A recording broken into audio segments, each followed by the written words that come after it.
The Bible. Is it hard to understand?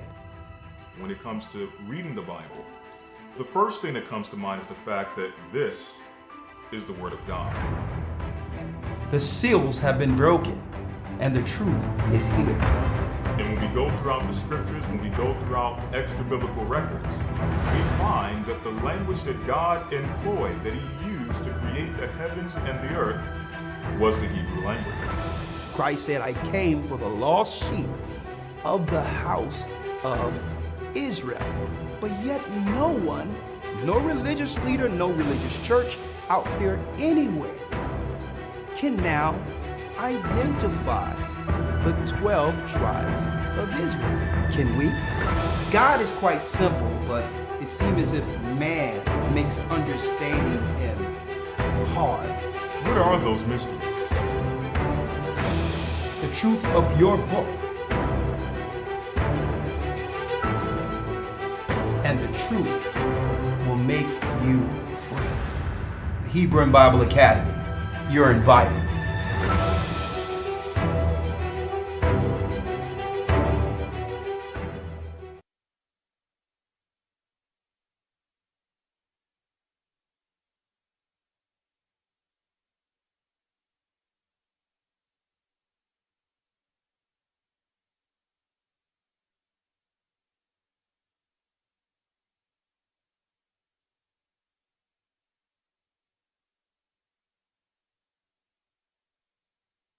The Bible. Is it hard to understand? When it comes to reading the Bible, the first thing that comes to mind is the fact that this is the Word of God. The seals have been broken, and the truth is here. And when we go throughout the scriptures, when we go throughout extra biblical records, we find that the language that God employed, that He used to create the heavens and the earth, was the Hebrew language. Christ said, I came for the lost sheep of the house of Israel. But yet no one, no religious leader, no religious church out there anywhere can now identify the 12 tribes of Israel. Can we? God is quite simple, but it seems as if man makes understanding Him hard. What are those mysteries? The truth of your book and the truth will make you free. The Hebrew and Bible Academy, you're invited.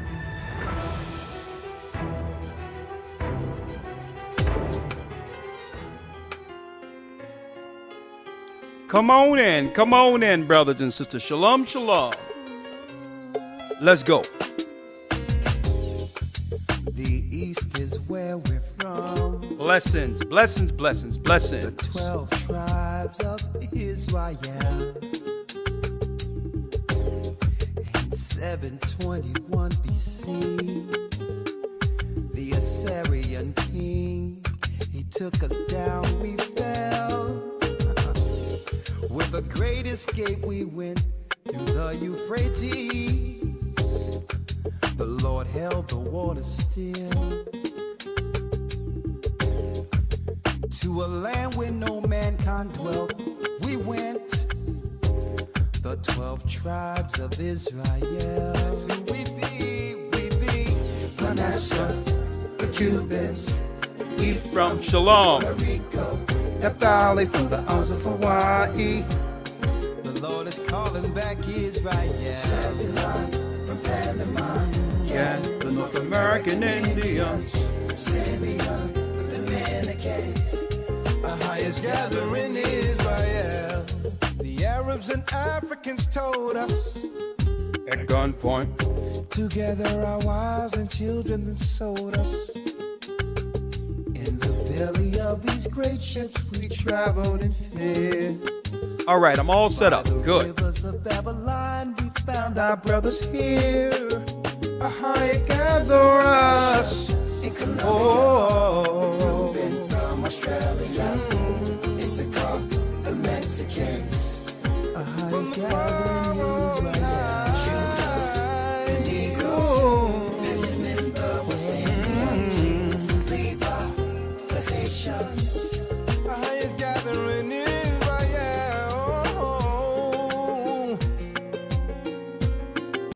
That's right, brothers and sisters. I'm Elder Ricard Shaw, the Gathering of Christ Church. Here we are. I'm sorry for the tardiness, but I was trying to get everything together. All the videos lined up. Some of the technical issues here. I've got cracking in my ear right now. I don't know if it's the headphones or what. Maybe I need to switch these out. I'll find out in one moment. But all in all, how are you all doing this evening? And welcome to a long overdue broadcast. Is the mic okay? Is the sound good on your side? I have to make sure that everything is good before we begin really diving into the broadcast.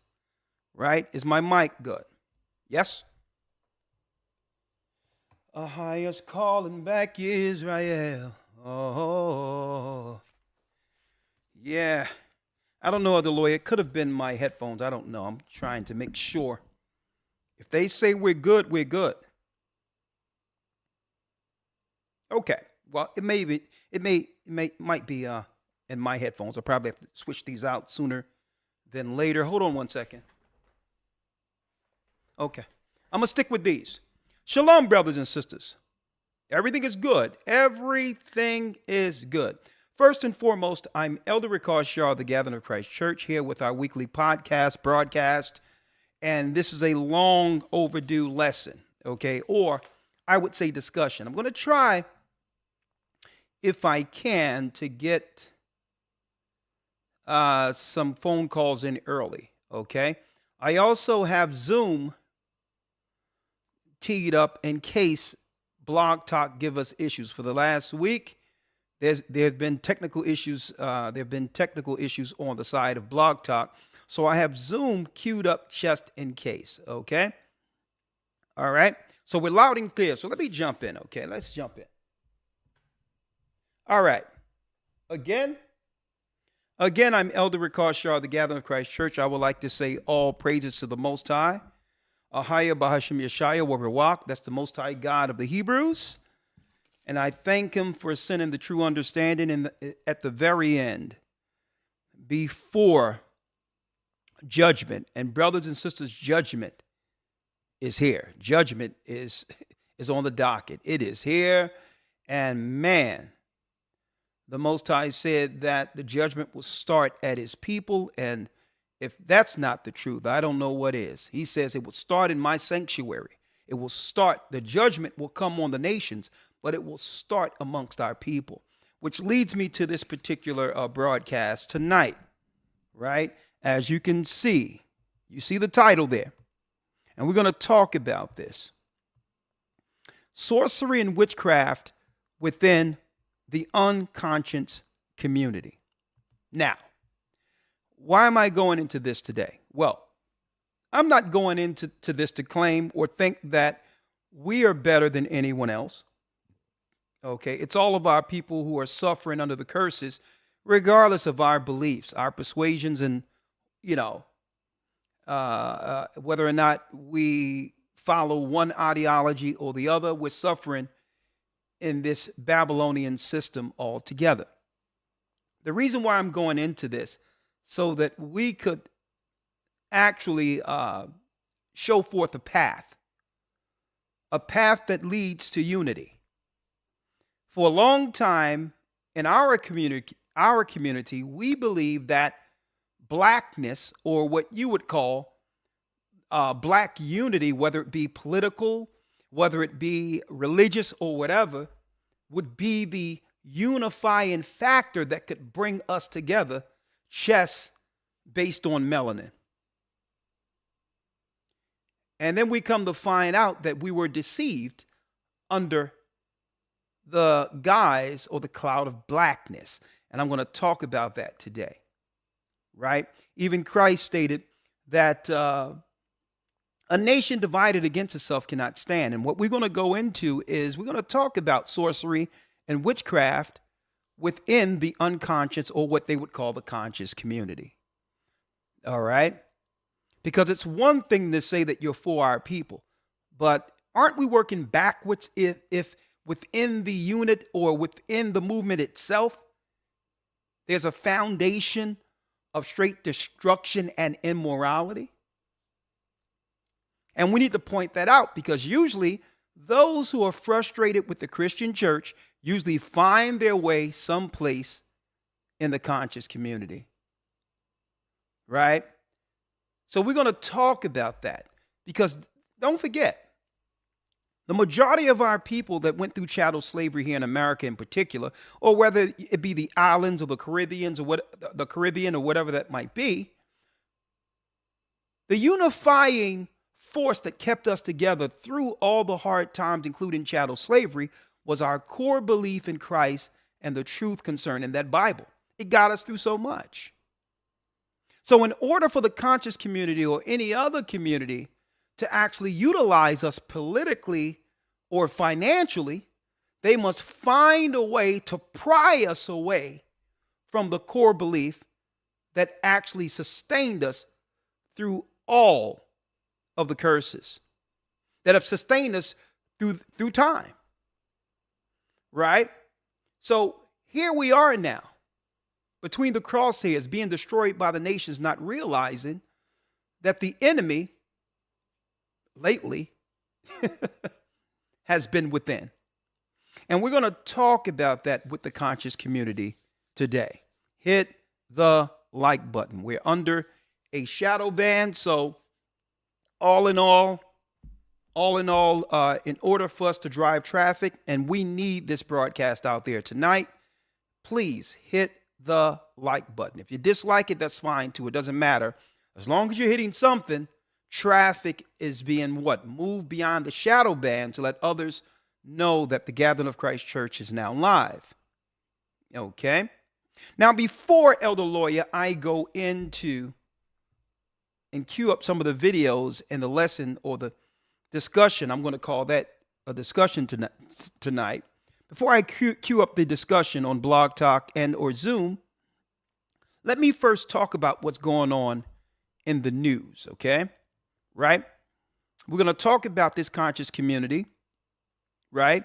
Because what we're going to find out is, Elder Lawyer, is the conscious community Satanism hidden in plain sight? Mm. Is it actually a tool utilized amongst our people, given to us through the same forces they claim they're fighting, white supremacy? Right. Is it more a dividing factor? Right? Divide and conquer. Is it more so that than it is a unifying force to protect us from the quote unquote white man? Because the conscious community doesn't start and stop with just some of those that I'm going to mention tonight, but also it is actually permeated or made its way amongst Hebrews. Right? So we're going to get a definition of consciousness and all that in a couple of moments, the definitions that they have amongst them, and we're going to talk about this, right? Because don't forget, in order for them to get more of our people involved in this so-called conscious community, right? Let me pull you up, Elder Lawyer. This Elder Lawyer here. Shalom. Thank you. Thank you for being here. Thank you. Thank you for your presence. Yes, sir. Thanks for having me. Thank you. Now, in order for them to bring more people into what they call consciousness, they must target those who predominantly follow the Bible. So they have to throw shade against the Bible in order to recruit.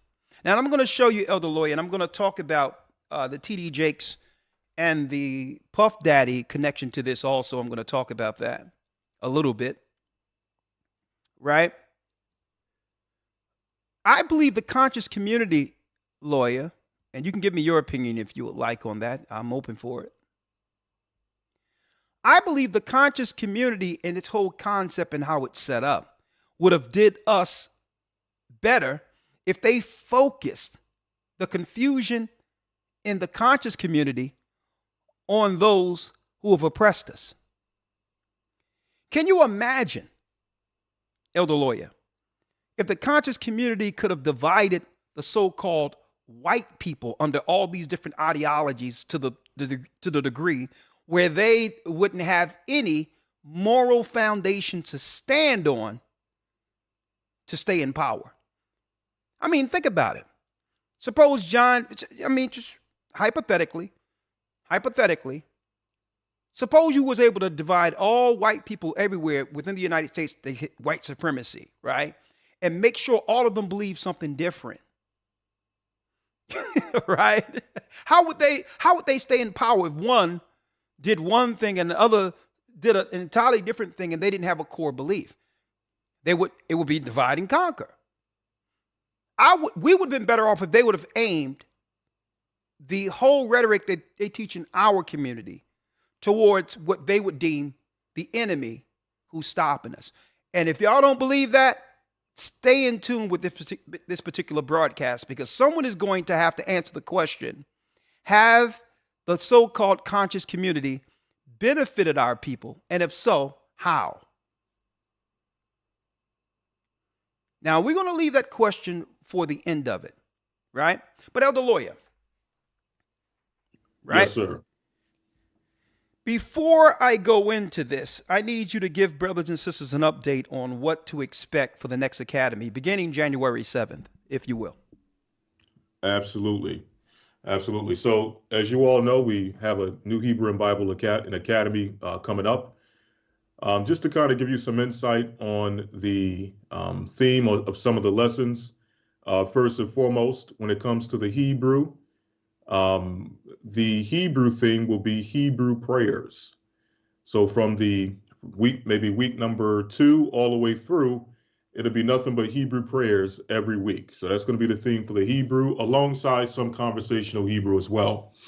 As far as some of the Bible lessons, as well as historical lessons, we have breakdowns such as the creation of the universe, precepts to the origins of life, breaking down everything that happened in between the first and seventh day of creation. How did everything come into origin, or have its origin in the beginning? Was it a big bang, or was it an intelligent being behind everything we see as well as don't see in the invisible? Well, all of that and more will be discussed in the breakdown of creation. We also have lessons dealing with who is Edom. How are the things of Esau searched out? If you want to know how to identify Esau according to the Bible, according to history, according to prophecy, so on and so forth, you want to be in that lesson, who is Edom? How are the things of Esau searched out? We also have the split between Judah and Israel, the fall of a dynasty. If you want to know how we were once united as a nation, but eventually through time became separated and divided, almost to the point where we view each other as two separate nations, speaking about the nation of Israel. Well, that information and more will be discussed in the split between Judah and Israel, the fall of a dynasty. We also have lessons such as the identity of Ruth, UFOs in the Bible, the Jewish relationship with the tribe of Judah, roundtable discussion on the purpose of man and woman. We have, for the first time in the academy, in any of the academies, in fact, I think in any lesson that we've taught since the history of the gathering of Christ Church, the breakdown of the 24 elders will be taught in this upcoming academy. We also have the prophecies of Daniel and the secrets of the times. Last but not least, we have walking with Christ, or walking with the commandments in Christ. So again, if you're interested, go to historytimes.org, and there you'll get all the information you need in order to be able to enroll in this upcoming academy. Thank you, Elder Lawyer. Now let's jump right in. Sorcery and witchcraft within the conscious community. Now, I'm not making a claim of this, okay? Obviously, right, the conscious community embrace these particular religious, I would say, practices as some sort of, Elder Lawyer, empowerment, or what they would deem power to oppose the enemy, right? But what's sacred? Let me ask you, what are the moral stances in the conscious community? What is prohibited morally within the conscious community? Right? Right. What is it? Right? So we need to find out if it's Satanism in plain sight. But before we go there, everyone, I got Shapat in the news on my brain right now. Elder lawyer. Everyone out there right now was talking about P. Diddy and T.D. Jakes, and I have something queued up for that, right? Mm-hmm. Now, for those who've been following our channel here, A Gathering 144, and make sure when you get an opportunity, if this particular YouTube page have benefited your life, please do us a favor and go to the main site right now and subscribe. Hit the subscribe button and hit notifications. What we find out is there's so many people looking at our videos, but 30% of the people who look at our videos aren't subscribed, and about 60% of those who are subscribed didn't hit the notification and bell to let YouTube know that you want to be notified when we go live. Okay? One of these days, and I hope not too soon, will be our last broadcast. And I don't think any of you want to miss that announcement whenever that happens, because it means that's right. That means that we're well under the hell, and that's coming. Okay, the hell has overflowed beyond any point of control, and now I have to tell people, listen, here it is. This is what we have to do. We got a short amount of time, and that might be one of the last broadcasts. So you have to make sure that you're tuned in, because they're doing everything on the legal side to make it where information like this is quelled altogether or crushed altogether. Okay. Now, Elder Lawyer, let's jump in now. I'm ready. Sir. And thank you, Elder Dell. Thank you, Elder Yurok. Thank you, all the elders and all those who have supported the work, the bishops, the deacons, and all those who work behind the scene. Thank you, thank you, thank you. Let's go in. Now, everyone now is talking about Puff Daddy. Everyone is talking about Elder Lawyer T.D. Jakes, right? And this is what I don't understand. I changed the title, right, because the original title that we were going to go into today, and I was going to push the conscious community back, is I was going to talk about homosexuality and the black church, right? Is that like something that was hidden since the church's inception within America or the Western world? Have that always been an element within our churches, unspoken, right? But Elder Lawyer, you know why I had to actually switch the title and just go into the conscious community? You know why? Because our, what you would call, main tech guy and producer who worked behind the scenes, AC, said, Elder Ricard, don't you know that you have to be careful what you say? Because according to the new YouTube guidelines for the last year, they've been really pressing on LGBTQ as a protected group, right? And there's many things that we need to talk about to help our people in the end times. And the last thing we need is to lose this channel over something that we can avoid. So I'd rather be here for the people than to say something that gives the platforms or whatever platform the excuse to probably silence what the world needs right now. And that's truth. Right. Right. So I switched the title and say, I'm not even going to go into that. That's something that we can discuss amongst ourselves and do it probably on other platforms, which will, which is more open for us to discuss certain things. And really, it's our religious right to be able to, point out what the Bible deems immoral. But all in all, Elder Lawyer, I need you to check this out. Think about this. I changed the title, right? The original title was Homosexuality and the Black Church, right? And I was told, nah, you probably don't want to go there. But it's ironic, Elder Lawyer, that YouTube has allowed everyone everywhere and our people to call out P. Diddy as gay, T.D. Jakes as gay, without any protection under those same guidelines. Right. They can do it with impunity, right? Right. So if they cannot be protected, where's the protection for them being called that by the LGBTQ community? So when is it okay?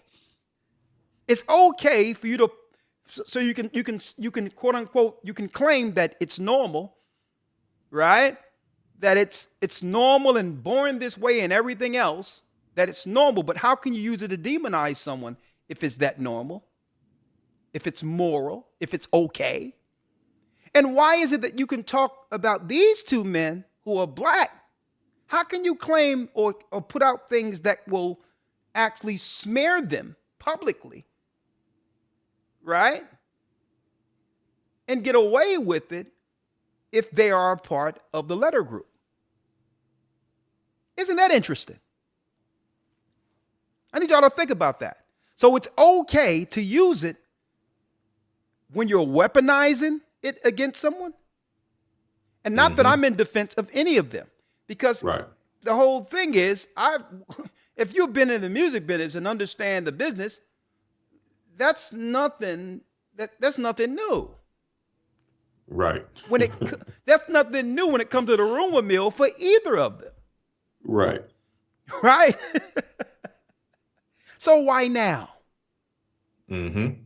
That's the question, not whether or not it's out there. Number one, why aren't they protected by the LGBTQ?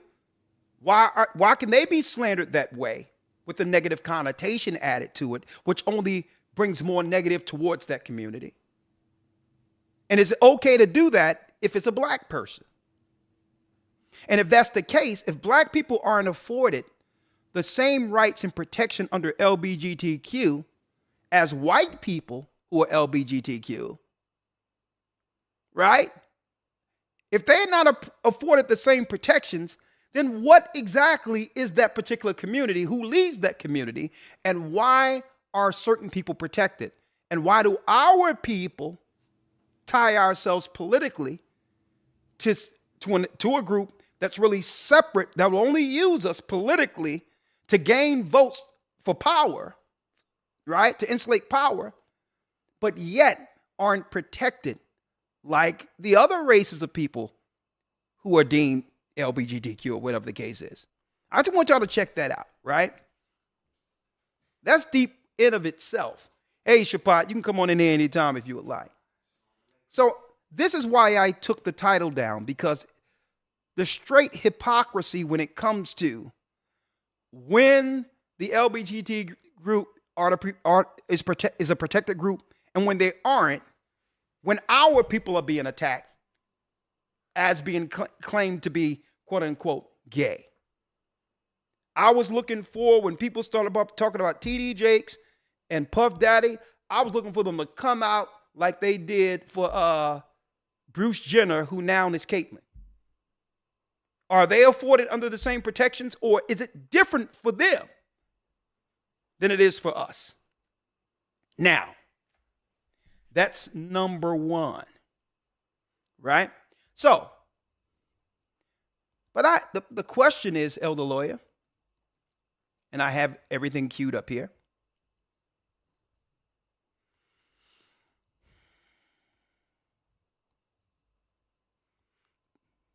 Or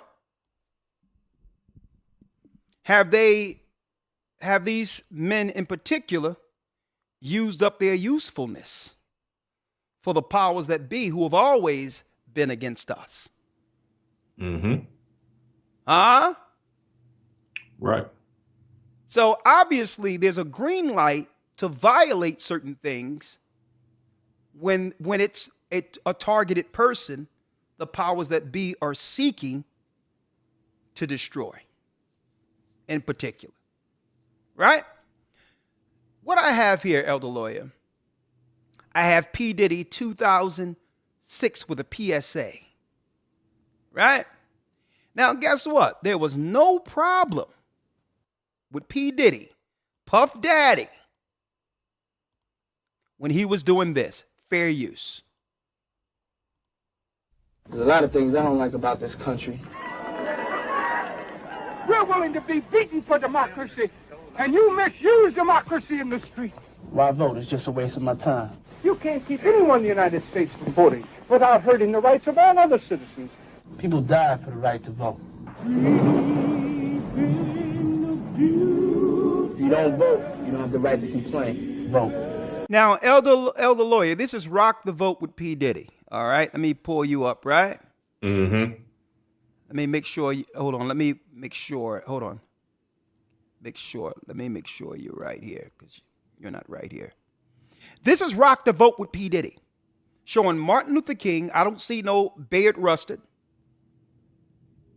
right? Who they try to pull out during the time of Barack Obama, claiming that he was a key component of the civil rights, right?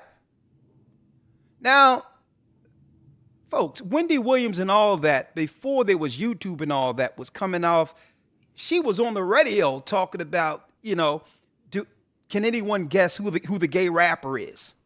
Mm-hmm. I remember that. Right. Okay. These rumors been out there. So why are they doing it now? Why have he been protected so long, politically and otherwise, right? When he was doing stuff like this. There's a lot of things I don't like about this country. We're willing to be beaten for democracy, and you misuse democracy in the street. Why vote? It's just a waste of my time. You can't keep anyone in the United States from voting without hurting. At the same time, he was attached to Clive David, who recently, not too long ago, came out as what he said. I think he's like bisexual. Bisexual. Like yeah. Back then, he was connected to Clive Davis. But I don't see no rumor mill and no one out there attacking Clive Davis for his religious persuasion, for his connection when it comes to people calling him out concerning how some of the contracts that some could claim weren't right towards our people, using us to actually, financially come up on us, and his lifestyle. And I'm trying to figure out where the Tasha K's and all these other people who come out at a certain time, why is it you never see none of these rumor mills attacking the so-called white supremacy? Not that I'm defending any of them, because guess what? Eventually judgment come on those who don't repent. Right. So some people can look at this and say, okay, this is some level of come-upness, or reaping what you sow, or whatever the case is. But why now? When he was used for this, he was People okay. die for the right to vote. If you don't vote, you don't have the right to complain. Vote. Right, elder lawyer? Mm-hmm. So he said Right. the right to vote, to use us, pulling on our what? Our emotion strings, right? Pulling on our heartstrings to get us all in, to actually have other people in place who are now benefiting from the civil rights our people died for. Died under. We died for civil rights. Many people didn't make it to see where other people, the same people who have enslaved and destroyed us, would benefit from the civil rights more so than us. They needed someone grassroots who came from us to convince us the system was for our people. Only, elder lawyer, so when the money came, right, when the civil rights money pie came to be divided, it seemed like everyone else, black and brown people, LGBTQ, everybody except the people who died now are getting the controlling slice of the civil rights and now control our people within the community. Right? And the same people who said rock the vote and got us out there to vote, who have what? Political power in our community right now, isn't going to protect P. Diddy, who's now being called, gay by his own community and others. But I digress. I'm just showing the hypocrisy. How it's okay at first, right? Because you can't, judge and all these others we hear, right? But then when they want to use it to politically destroy someone, it's okay. Right. Right? Mm-hmm. Now, let's go to T.D. Jakes. So the question is, are they done with some of those people they utilized? Who they utilize in our community, the corporations utilize to actually internally destroy us. Are they done? Have they insulated so much power that they don't care for their taskmasters anymore and are now throwing them back into the same pool they got them from to destroy them with the people they targeted from the beginning? And I'll tell you, that's a great possibility. Those people aren't any people. They're the children of Israel, according to the Bible. Now let's go to T.D. Jakes real quick, and then I'm going to go back about 3 years. Bishop T.D. Jakes, when he was totally useful for the system that be, for the powers that be, where he was totally protected when it came to doing what? You got it. There was no negative concerning, they wasn't going to allow any negative against T.D. Jakes a couple of years ago. When it was time to influence us to follow the status quo during the quote unquote sickness. The virus has killed 500,000 plus people. The vaccination has not. So you weigh one against the other, or at least I did, and decided to take the risk. We're here at the Methodist Medical Center. We're going to get our shots done, our second one. We've already done the first one, waited the several weeks, and we're coming back to get our second one done. It's very clear that long-term side effects are not something to be worried about. The decision about whether or not it's... Now, personally, we listen to God here. People can do whatever they want to do. But how many people understood, Elder Lawyer, or knew that picture with P. Diddy and T.D. Jakes was before the earth was shut down under the pandemic? How many people know that picture of him with P. Diddy was before all of this? But why didn't they allow P. Diddy or T.D. Jakes to be smeared negatively throughout the news? Right? Right. Because politically, it was what? Politically, it wasn't advantageous. At the same time that stuff was shutting down and all these other things was happening, you had Kanye West going off against a particular group. And then a day, Elder Lawyer, that they claim that now Kanye West is no longer a billionaire. A few days later, they said P. Diddy is a new billionaire. Mm-hmm.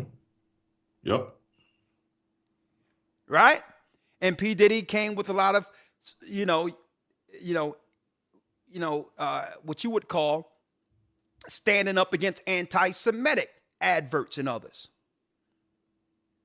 So there was no negative that was allowed on YouTube at that time against P. Diddy. Mm-hmm. Because he was being used as leverage, political leverage against Kanye West. Divide and conquer.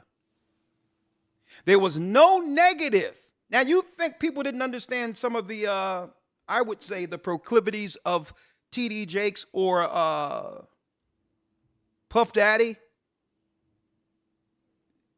Y'all didn't think they understood what they do in Hollywood and the music business and all that well before our current time? But why during this period, there was no one going after T.D. Jakes? It wasn't politically advantageous for them. They still had influence. They still needed us. Controlled. And now that they've gotten full control now, they don't need the taskmasters anymore. They are, let me tell you, they are straight cemented into all the levers of power we once held in the world. There is no pushback politically or otherwise. And Elder Lawyer, I'm going to tell you, as I play this, I'm going to tell you that when you look at the Maxine Waters and all these others, for the years, these people have been in office 20, 30, 40, almost career politicians. Now the people that are coming over, guess what? The new politicians will be what? Representing their constituency, and they're moving all of those that were of the civil rights ilk out of the way. You're going to see East Indians and every other people holding the levels of power, including LGBTQ, over our community, and it's permanent now. So I believe they needed them one more again to get us on board until there was no more power left for our people, whether it be religiously or politically.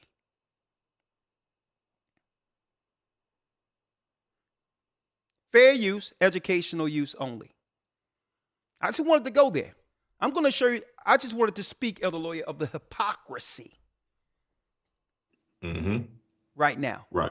Because I would expect, you know what I mean, that's a secular activity that the Bible is against. We're Bible teachers, okay? So you know what the Bible has what? The Bible has a stance against sexual immorality, period. Whatever somebody want to do in the secular world, that's their business, but the Bible have a stance on it. And I believe that's why people are coming against T.D. Jakes.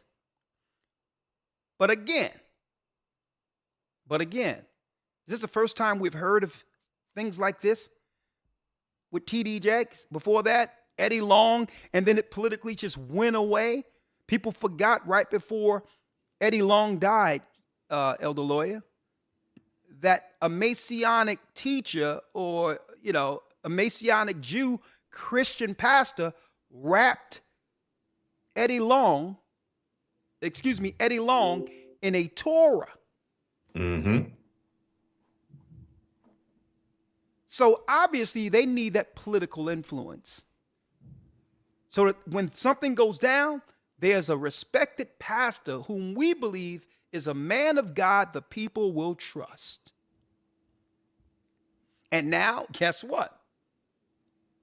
After so many people fell into the trap, I think the powers that be understand that the majority of people who follow what they were actually followed the Pied Pipers, they're not going to be, there aren't going to be much resistance within our community against them politically, because a lot of our people are going to probably be, you know,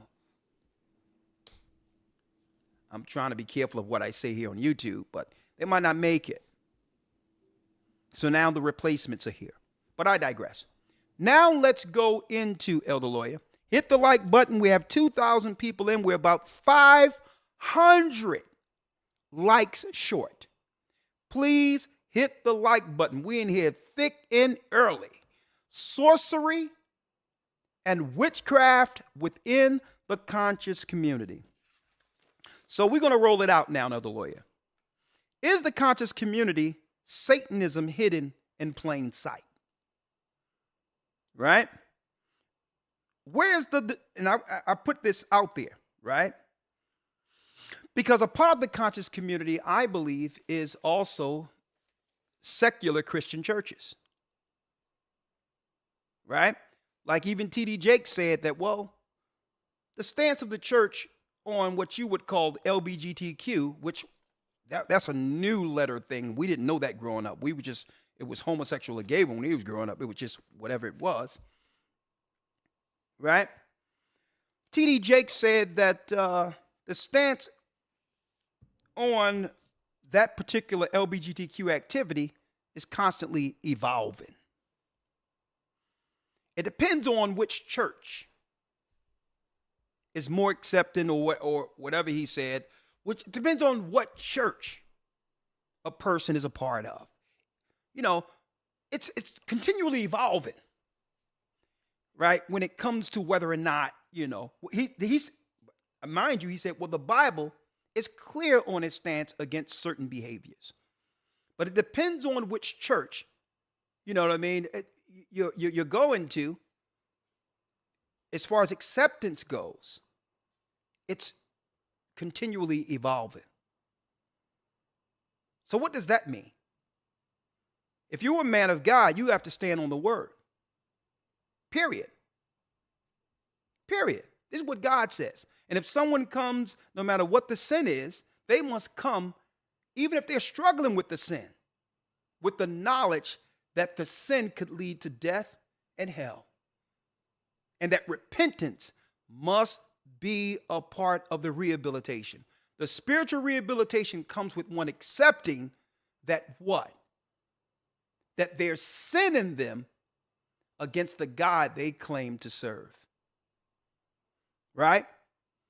Many people are struggling with sin. No one is saying to turn anyone away. But the blatant accepting it and turning a blind eye is a whole nother deal. Right? Now let's go into it, Elder Lawyer. Sorcery and witchcraft. And I'm trying to figure out why P. Diddy and others aren't getting the same protection as Bruce Jenner, Caitlyn got.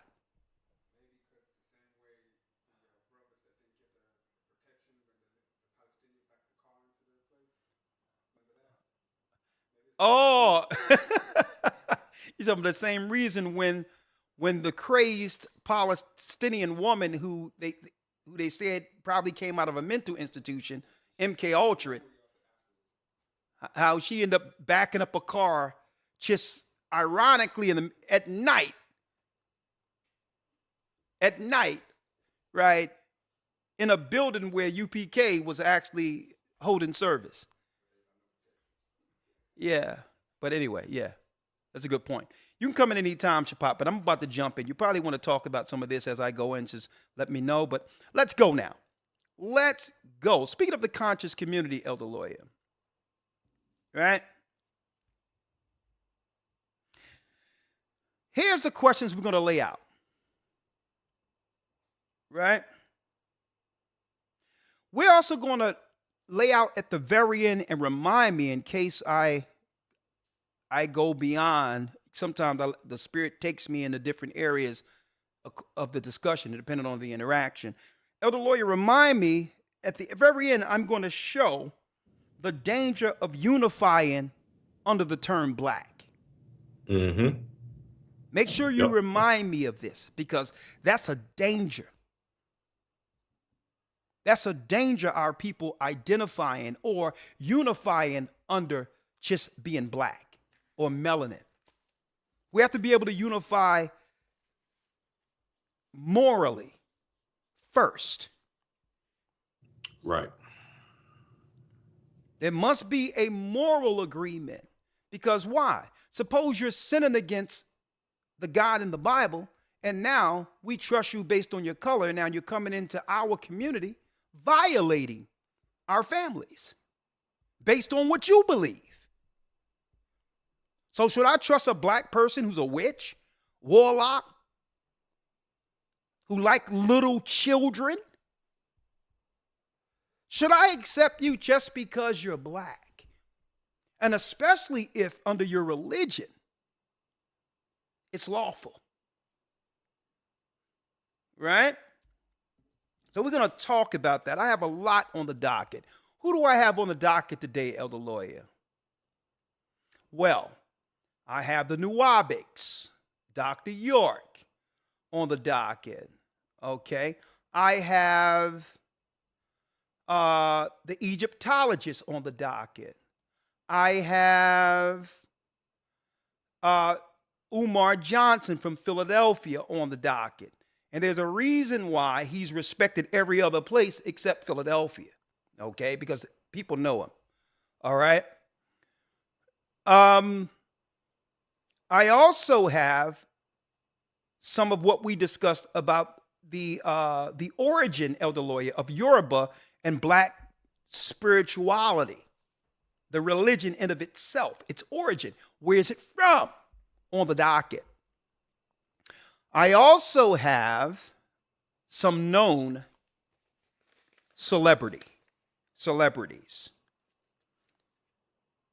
some respected influencers who've been counseling our people, respectively, right? Now, at the end of this, if you're from the conscious community, I open you up to Zoom and you can come on in, right? What are some of the claims the conscious community, at the very end, I'm going to throw this out there too, Elder Lawyer. What are some of the claims the conscious community make in their criticism against the Bible and of the people of the Bible historically? We're going to put that on the table too. Right? What are some of the claims they utilize to deceive the ignorant into letting go the Bible itself? Right? So we are going, yes, right. Get your popcorn ready. We are going. Now, some of our people, Elder Lawyer, is really starting to question what this conscious community is. Mind you, right? There was a serious, what you would call, scandal that rocked the conscious community not too long ago with Brother Polite. I don't know if you noticed this. He was actually, right, a proselyte. He was proselytized by the Dr. York Nuwabic community, and he grew up in his community, in Dr. York's Nuwabic community. And some of the same things Dr. York has been arrested for. That's right. Polite just currently got arrested for it. And you notice it was a big thing for a little bit, and it totally went away. Right? Now, this is the reason why we can't allow that to just go away like that. Polite has videos online where he's taking a Bible and shooting the Bible. Right? With a machine gun. Talking about, yeah, the book is really holy now. Sacrilege. The hypocrisy of Sonetta and Polite, because Sonetta was behind the camera when they went to speak to Tahar from GMS, because they knew GMS and others have what? Have an incorrect view of the Bible when it comes to marriage, especially in connection to what you would call minors. So they strategically went and spoke to Tahar and saying, well, what about young girls? What Polite says, suppose I had a young daughter, 13 years old. What's your take on that? And started smiling in the camera. And it was Sonetta behind the camera. Where Tahar and them say, well, as long as she's in her flowers and is able to have children, that's legal according to God.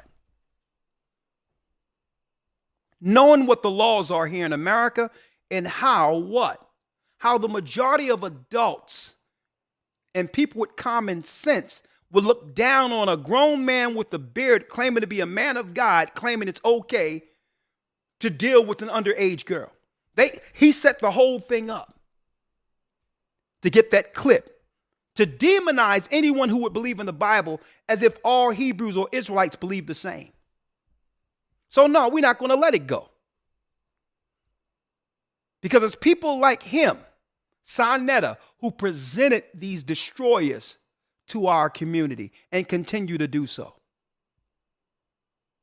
Only to try to separate himself And he defended this brother all the way to the end. Now, it'd have been one thing if he would have said, you know what? The brother was wrong, and we're doing everything we can to help him through what he's struggling with and to help him with some level of rehabilitation, but I cannot connect myself with this. Okay? If it one thing, if he'd have took a stance, but he stood with that brother all the way through the end. And I'm talking about what? 13-year-olds? So we're going to go into this. So they went out there to make a claim as if Hebrews are seeking to go after young girls, 13 and 12 years old, when that's what Polite was just arrested for. And it wouldn't have been, listen. And what makes it bad is that what? His master teacher, whom he called the Most High, his Most High God, Polite said, is arrested right now for the same thing. So now sisters and brothers are coming together and saying, well, hold up. Was the conscious community set up in our community by the government to actually destroy our people under this guise of consciousness? Huh? Because the greatest movement that gave our people rights, elder lawyer, in America to stand against injustices, to show forth all throughout the earth that we're going to stand unified,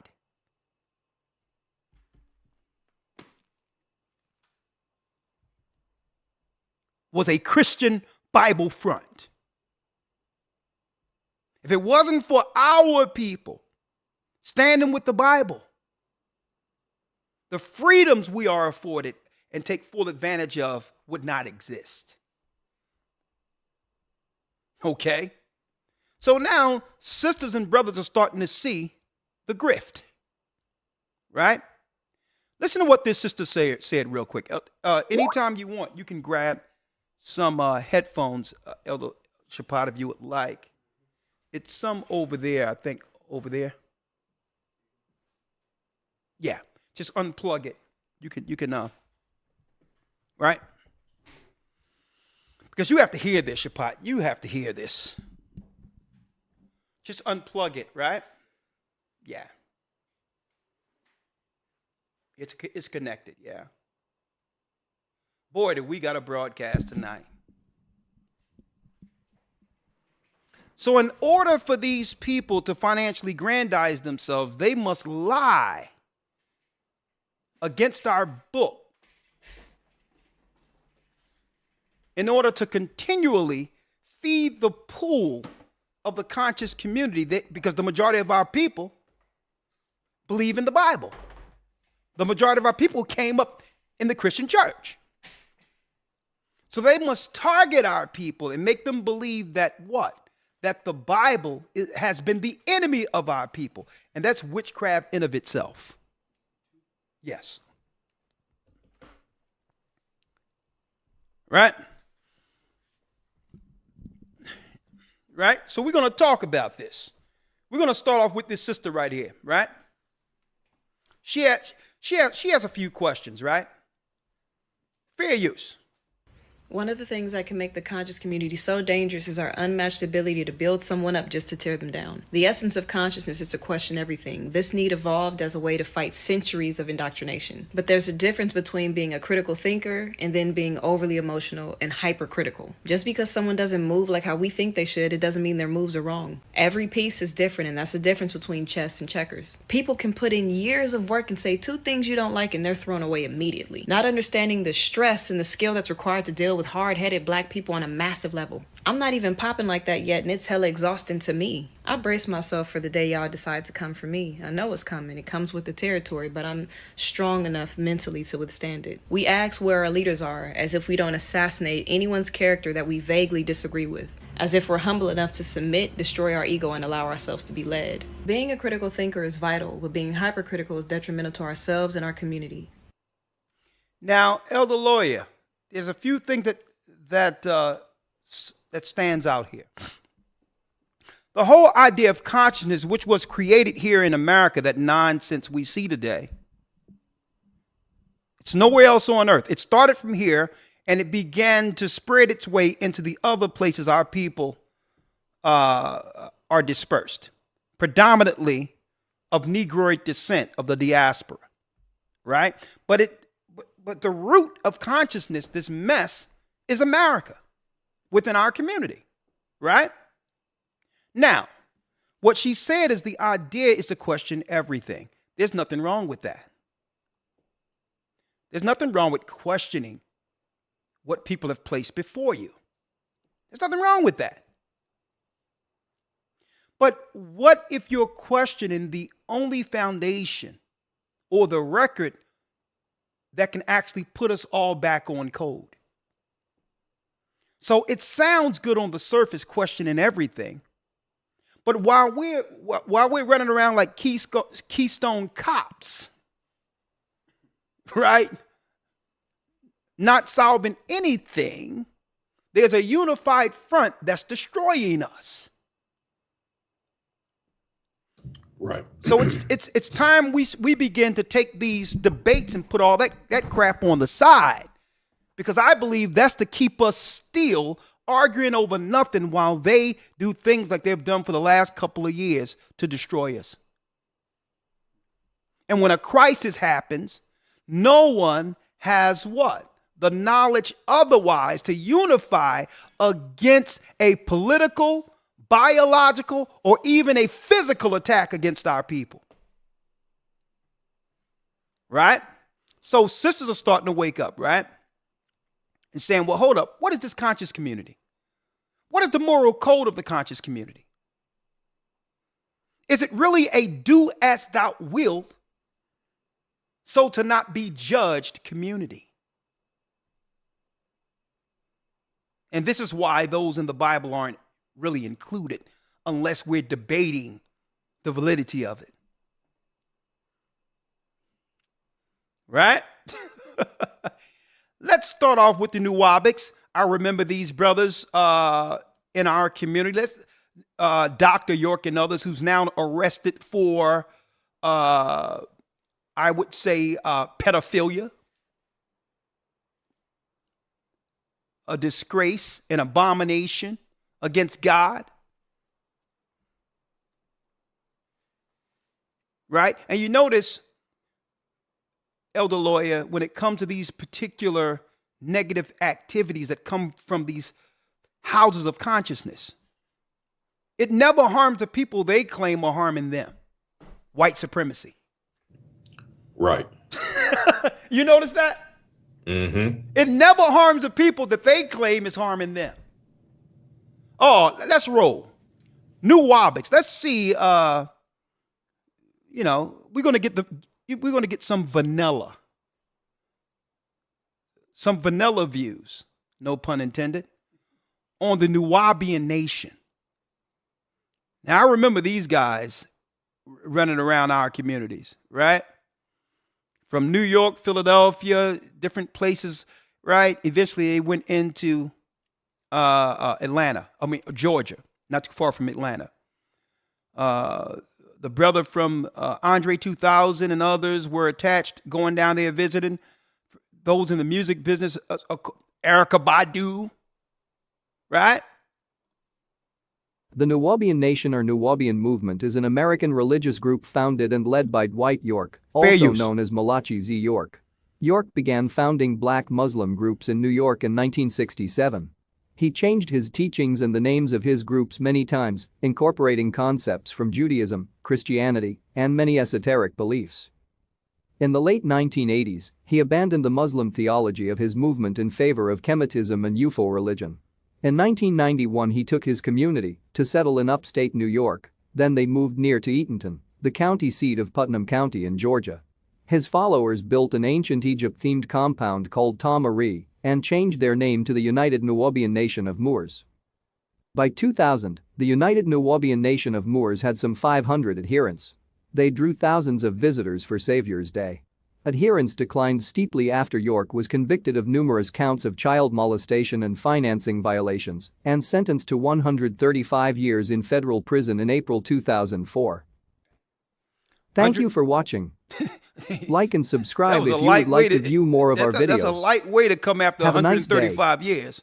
Thanks for watching. 135 years.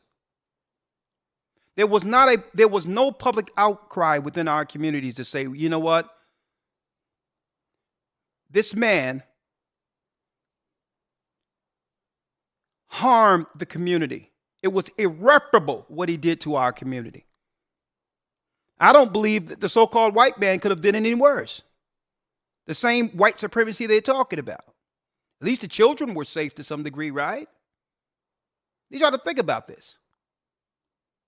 And then the defense came out initially. Oh, man, you can tell that wasn't Doc. That couldn't have been Doc. You can tell that he was forced. He was forced to plead. Huh? Listen, no.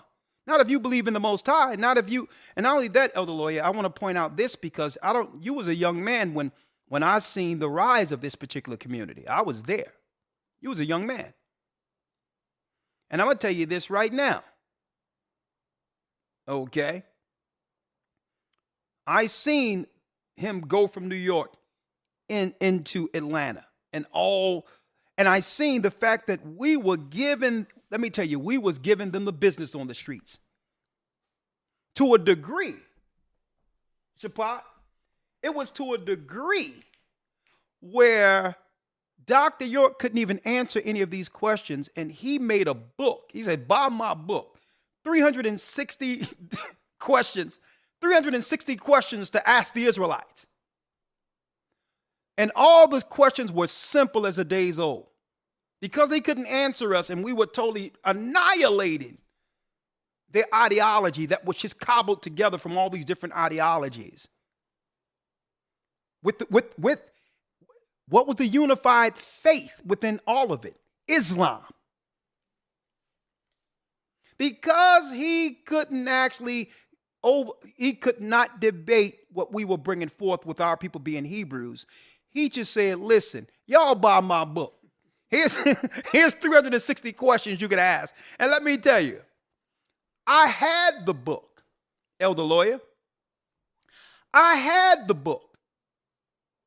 And when they came up on the street, I'm at 15th and Market or 8th and Market, right? I would say, listen, I'm going to help you out, okay? I'm going to begin to ask these questions for you. I'm going to go down all these questions and tell me when you would like to stop. I'm going to answer every question. And then you have to go back to your master teacher and ask, right? Why he won't answer them. Why, right? Why he won't answer them. Right? Oh, yeah. Hold up. Gaja was a part of the community. Gaja said what? That book York wrote, Sodom Misinterpreted. Oh, yeah. He had a book called Sodom Misinterpreted. Because the Bible speaks clearly against certain sexual activity. So to justify his activity, he had a book called Sodom Misinterpreted. The Bible isn't interpreting what Sodom and Gomorrah is really. Right? And I'm going to hit that. Whenever you're ready to come in, Gaja, we can do this. Right? Because don't forget, Gaja was a part of the conscious community when I met him in England. He told me, no, you can't come in here listen, I'm the only one in the whole building with a Bible. That place haven't been the same since we went there. Okay?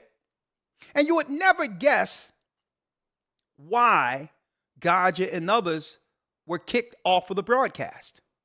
Well, we did a broadcast with a rabbi, Nate the rabbi, and we were pulling out all types of key information that he wanted to conceal, that eventually he couldn't hold himself. You know, rabbi, Jewish rabbi, was a nice dialogue. It was the JDL in the United States who called that radio station and said, y'all better have those people off of that broadcast immediately right now. And this is why Hebrews cannot teach from Peace FM no more. I thought y'all was about black consciousness. How can you let the Jewish JDL come in and shut you down? So let's figure out who's really running Peace FM. I'm just asking a question.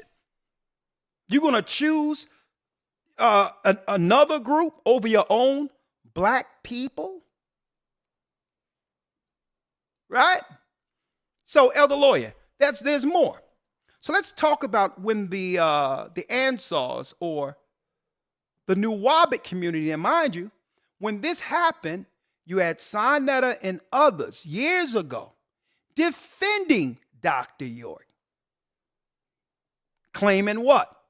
He was coerced. The ringleader who brought all of these people before the public to give them notoriety, to get more access and cast a wide net to destroy our people. More. Check this out.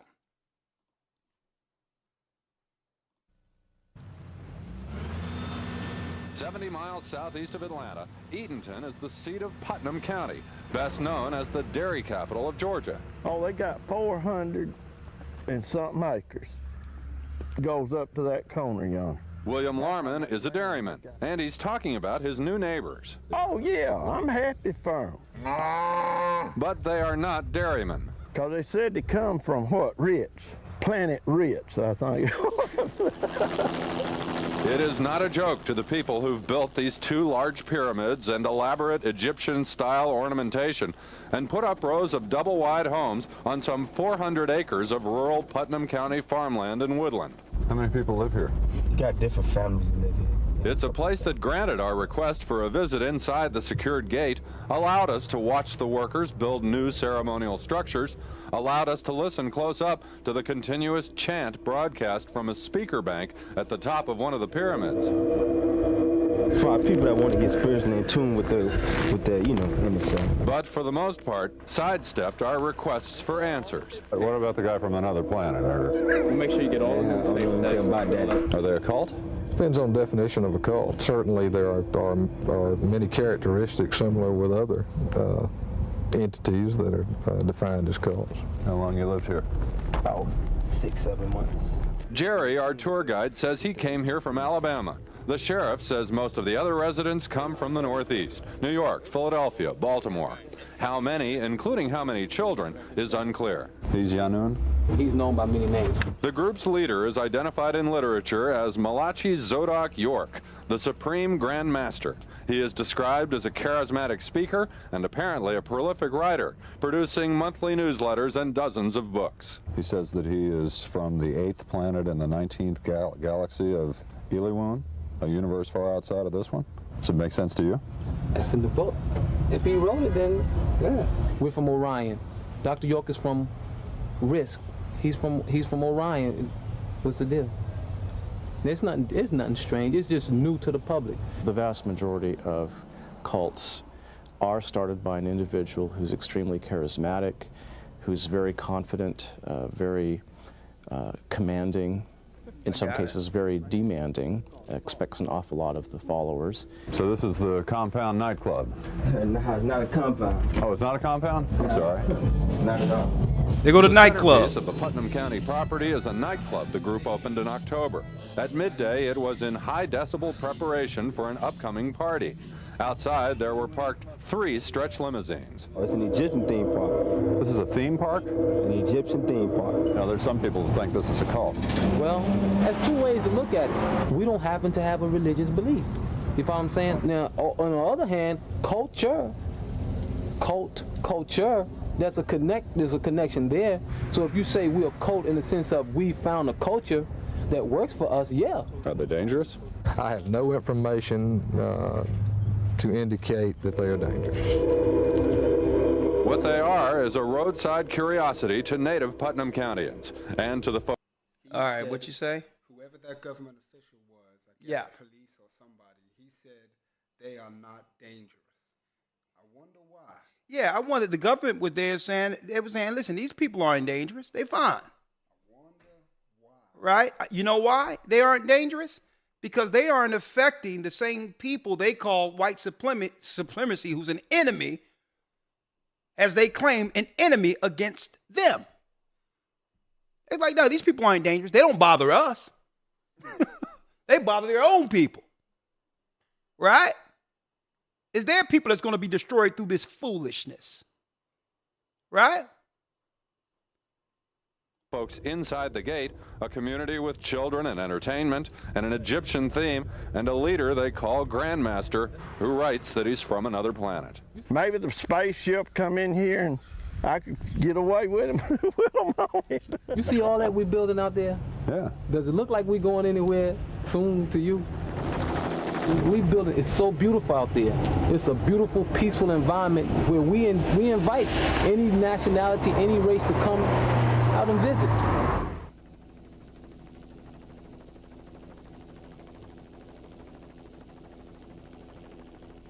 400 acres, y'all. Hold up. Now let's start here. 400 acres. Funded solely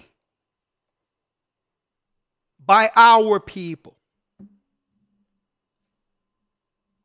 I need y'all to think about that. And you wonder why we can't come together. It's not that we don't have the finances. Christ stated, a nation divided against itself cannot stand. The grifters have come in and usurped the authority that came through those who once believed the Bible, who stood on this Bible. They came in to usurp it. Right? Now, there's more. There's more. Because speaking of Dr. York, and that's why I wanted to ask Elder Lawyer what was their moral standings to benefit our people. Here's one of the books Dr. York had. Thank you, Elder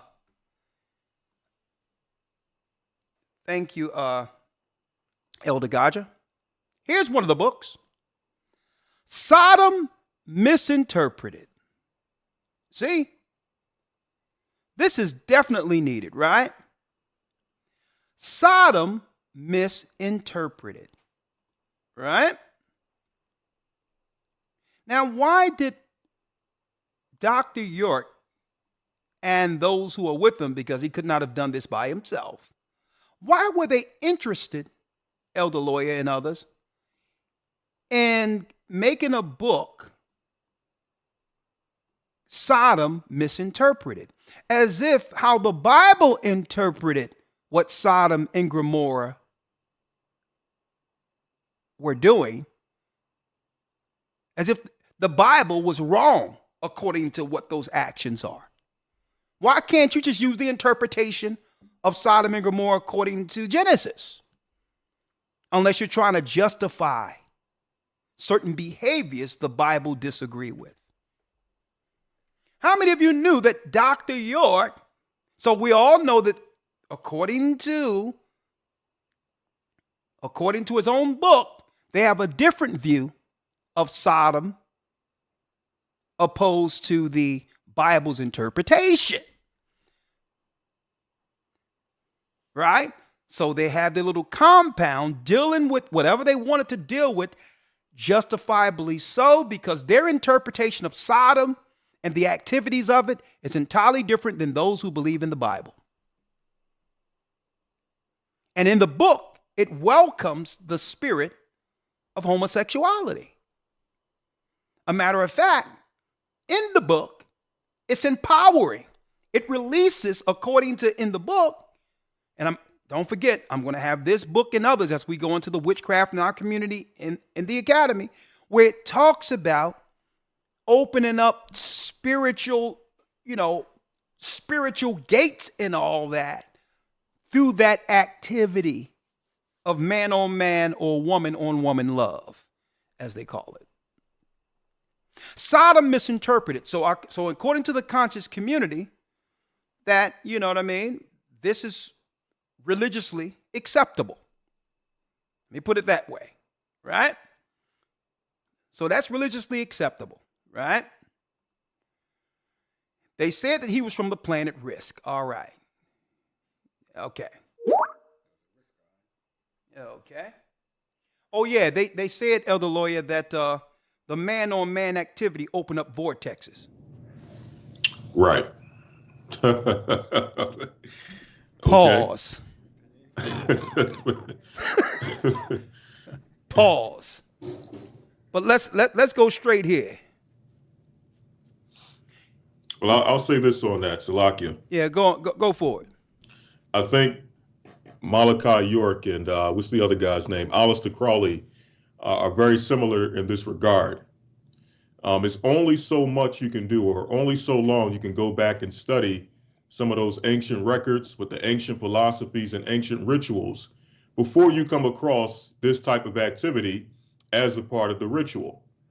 So obviously, once you start coming across that information, if you are a true practitioner and not just, because the what you call the conscious community for the most part is just people going back and looking into this information on Kemet or going back and researching this on Nubia. But for the most part, I don't think a lot of people really get into it's a minority that really delve into the ritual aspect of what goes on in those ancient records. So Malachi York, like Aleister Crowley, going back and actually being practitioners, they saw this type of activity going back into some of these ancient philosophies and ancient rituals, and they started implementing this and started partaking, and therefore sodomy had to be misinterpreted as something positive and good, because as you said, it opens vortexes and opens up your chakras and all these other things they claim it does.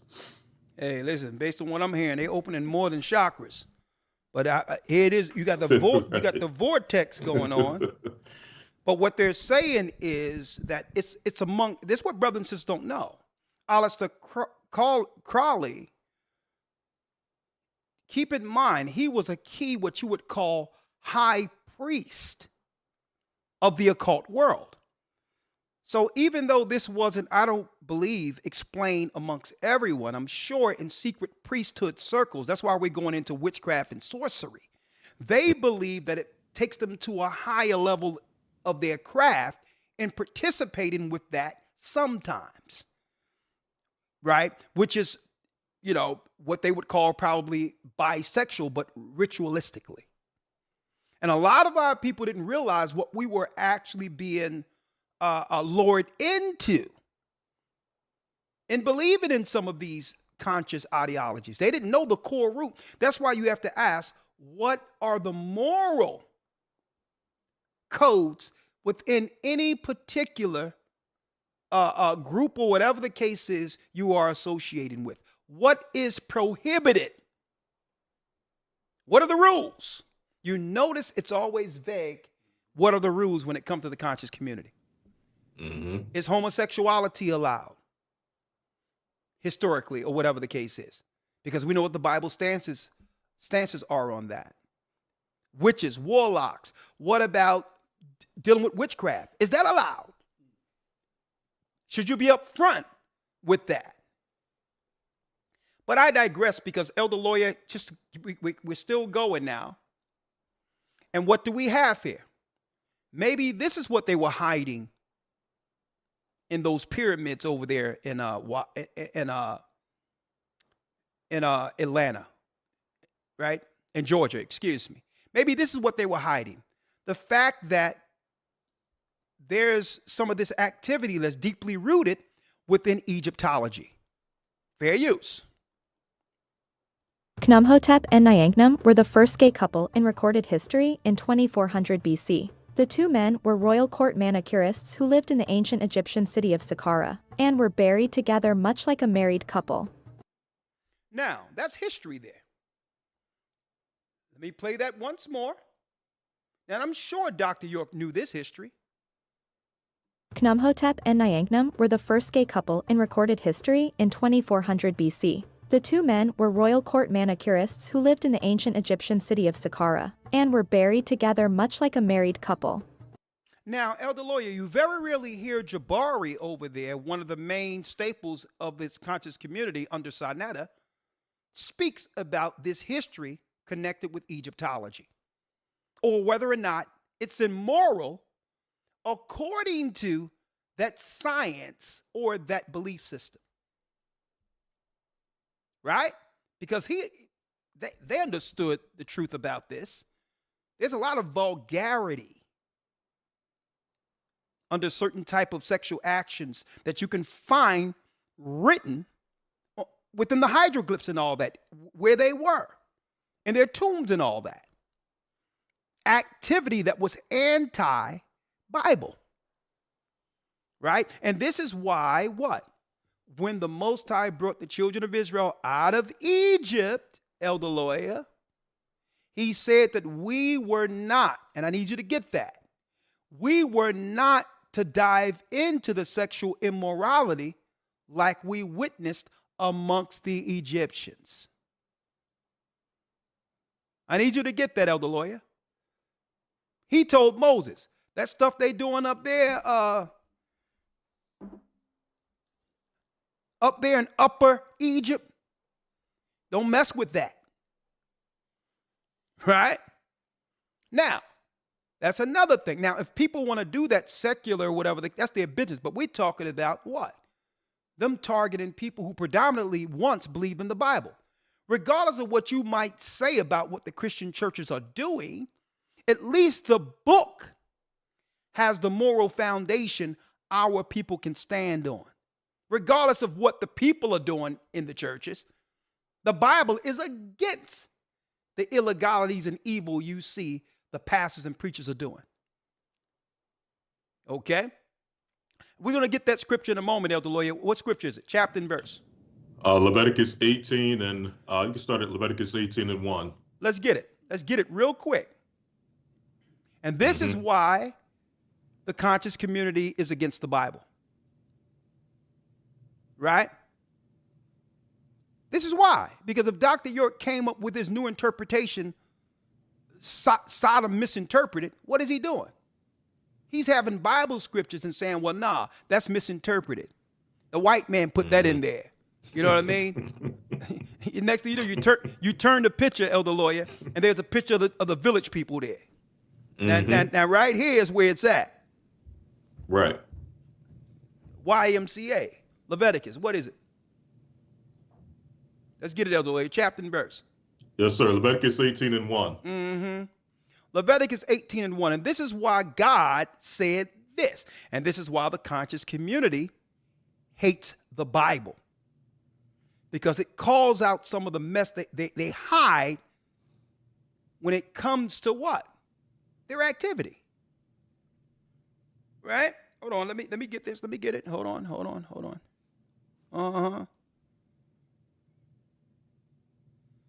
Let's get it here. Leviticus. Now you notice right here, right?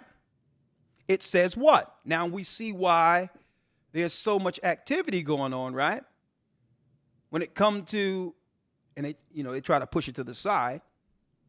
I believe every week in the conscious community, they should be talking about who introduced polite back into the community.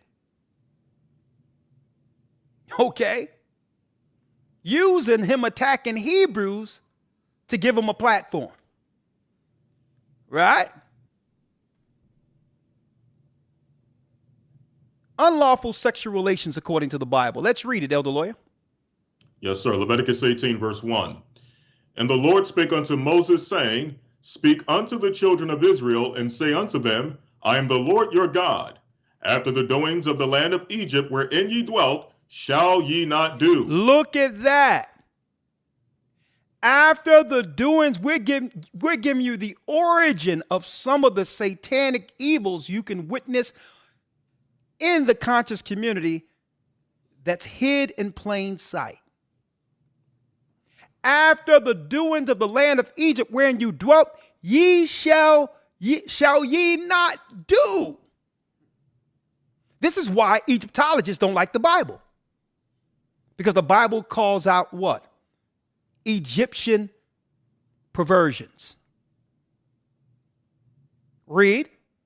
And after the doings of the land of Canaan, whither I bring you, shall ye not do. Now we're going to deal with after the doings of the land of Canaan. Why? Because the land of Canaan and some of their doings are connected to the witchcraft you'll see even so-called Umar Johnson doing. So when people talk about they for black people and all that, listen, speak for yourself. You're not for us. We don't want you to speak for us. You're evil. You're unrepentant.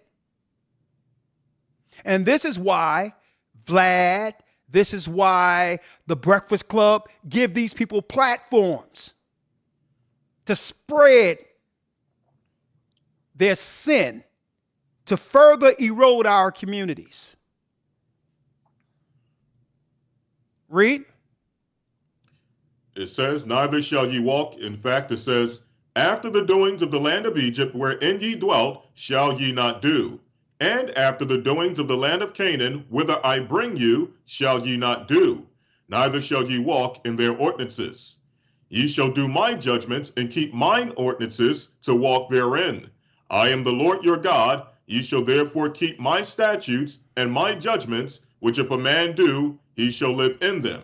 I am the Lord. Now, what's good about these statutes and judgments, it doesn't matter whether or not you're in the conscious community or if you believe in the Bible or a Christian. Doesn't matter. These are clear statutes that highlights what's right and or wrong when it comes to what? Sin. So that now a preacher or a pastor is without excuse. Because these are the things the Egyptians were doing. Right? So the preachers aren't absolved either if they're doing these sexual immoralities that the Egyptians were doing. So when they try to claim, well, the Bible isn't right, look at your preacher. Well, the preacher isn't following this either. He's going against the God of Israel. He's going against Christ by following the ways of the Egyptians. But this is what we do know, that the Egyptians' ordinances and ceremonies were evil to the degree where the Most High put in the law of Moses not to follow what they were doing, what? Amongst the elite circles and all that within Egypt. That's right, folks. Before there was such thing as Greco-Rome, before Greco-Erotica Rome, there was Egypt. Right? Read. Yes, sir. Verse 6. None of you shall approach to any that is near to kin of him. Listen, you're not supposed to deal with your own family. Now, who was doing this? The Egyptians. Mm-hmm. Your own kin. Right? Brother and sister swapping. Mama and son swapping. Father and daughter swapping. Right? See, when we go into this, usually, Elder Lawyer, we go straight to the precept and people say, well, God say don't do this and don't do that. But most people skip the fact that the Most High highlighted the nation who was doing this. The Egyptians. And folks, I'm going to tell you this. I visited and stayed in Egypt for a long period. Shapat visited Egypt. And folks, there's no Egyptian anywhere who would give any credibility to this brand of Egyptology over in America. They think these people are crazy. They're like, nah, you keep that over there. Even when it comes to Islam. Even when it comes to Islam, they know that the brand of Islam over here has nothing to do with the Islam over there. They'll tell you that. No, that's y'all people that y'all done made up some janky type of Islam. Nah, we don't deal with that.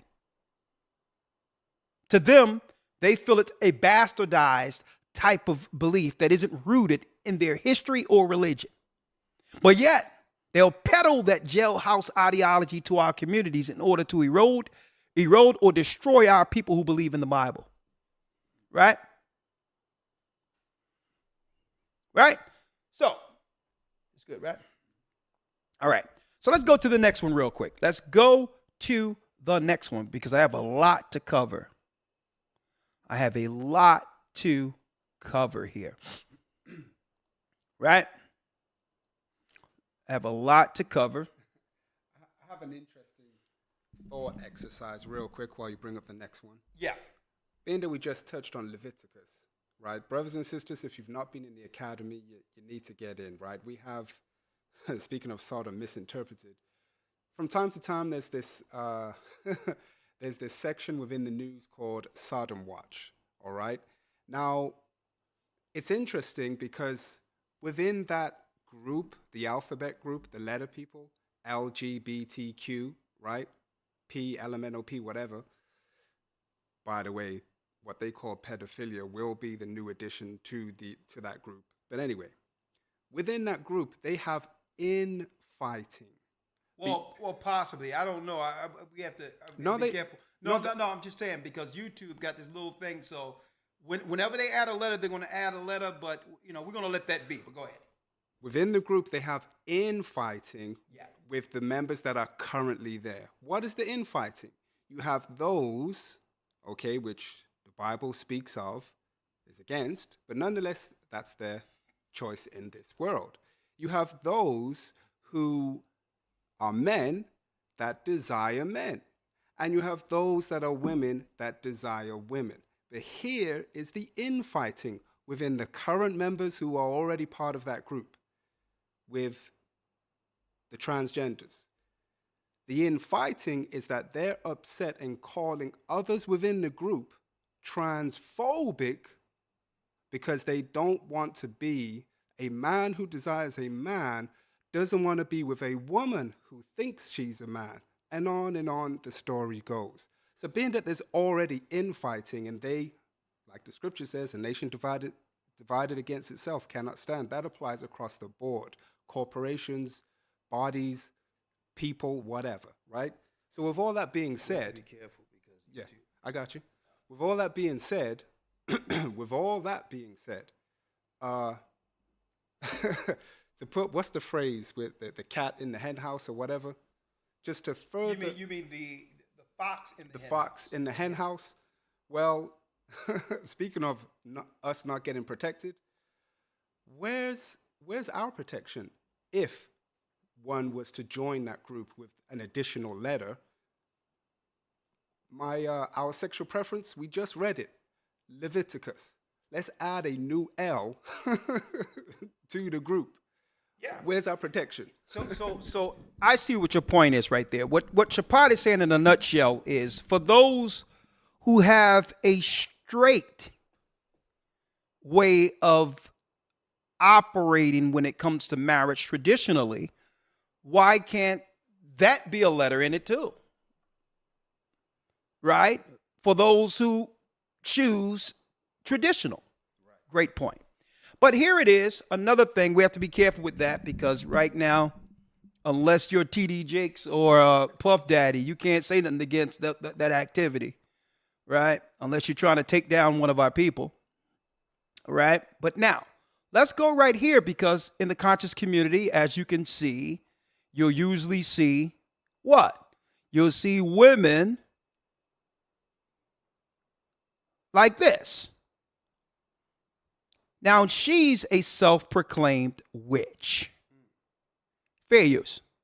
For me, and I get very emotional sometimes, and I like overthink, because I think when people look at, especially like Black spirituality, it's seen as evil. The spirituality movement online is very broad. She said, she says it seemed as if when Black spirituality is spoken, that is viewed as evil, as if it isn't. Right? So here this person here who's running around looking for witches, who's probably a warlock in of itself. This is the video, fair use, on YouTube that talks about the rise of witches in America. Terrifying. My spirituality is such a sensitive topic for me, and I get very emotional sometimes, and I like overthink, because I think when people look at, especially like Black spirituality. Now, brothers, I need y'all to see, yes, this is a very attractive woman too. So brothers, you have to be careful if you run into a woman and you ask her, do you believe in Christ and the Bible? And she says, well, I'm more so spiritual. Okay. This is where you exit right immediately. What she looks like on the outside isn't what's on the inside. Okay? It's seen as evil. The spirituality movement online is very broad, and it encompasses practices from a wide variety of cultures and backgrounds. There's paganism, voodoo, brujeria, hoodoo, indigenous practices, and many, many more. Everything he named you can find where? You can find in the conscious community. You noticed.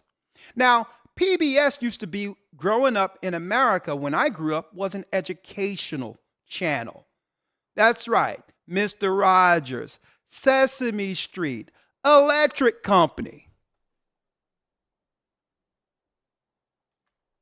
So what are they teaching children now?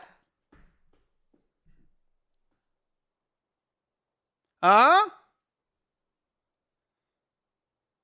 I believe to some degree they use the conscious community elder lawyer to groom our people into Satanism. To groom our people into the activity of immorality and at the same time attack the Bible. I agree. Right? Now here we are now. Look at where we're going at now. Right?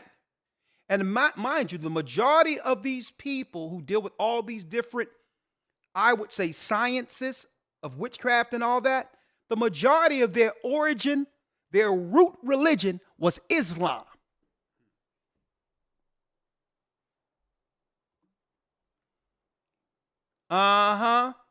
Who do we got here?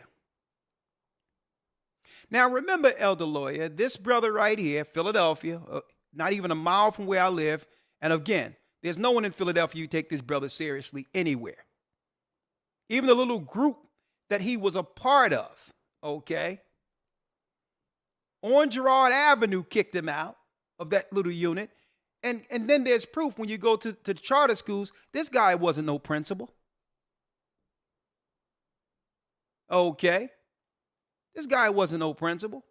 Of course, I had to go down when I came back and do a little research, especially when I knew he was going to be on our program one day.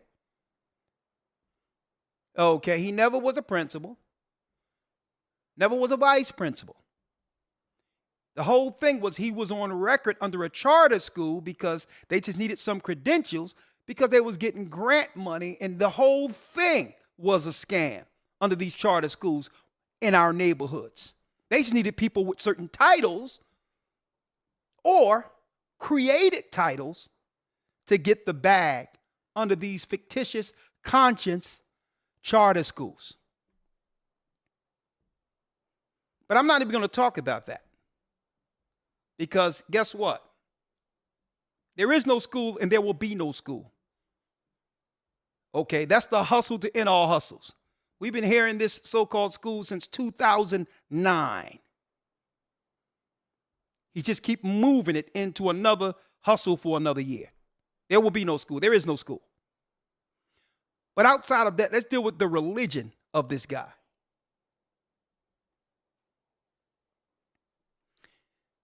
He's at a graveyard. Fair use. Cypress Hills Cemetery. I am looking for one of the grandfathers of revolutionary Pan-African nationalism. He goes by the name of Reverend Alexander. Reverend who? Crummell. He's one. Reverend Alexander Crummell, who believe in the Bible and Christ, who had nothing to do with what you're talking about with this Pan-Africanism stuff. You see the confusion and hypocrisy that comes with these people? He'll come on our program and throw shade at the Bible.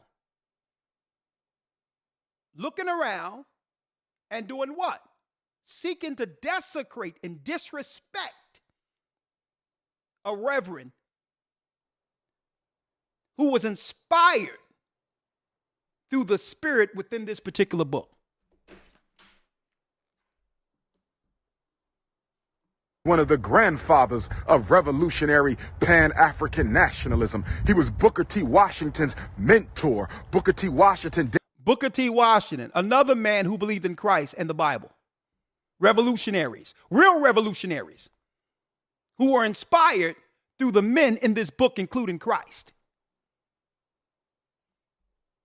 Dedicated a whole chapter of his infamous work, Souls of Black Folk, to the great Alexander Crummell. This black man was the first educated black man.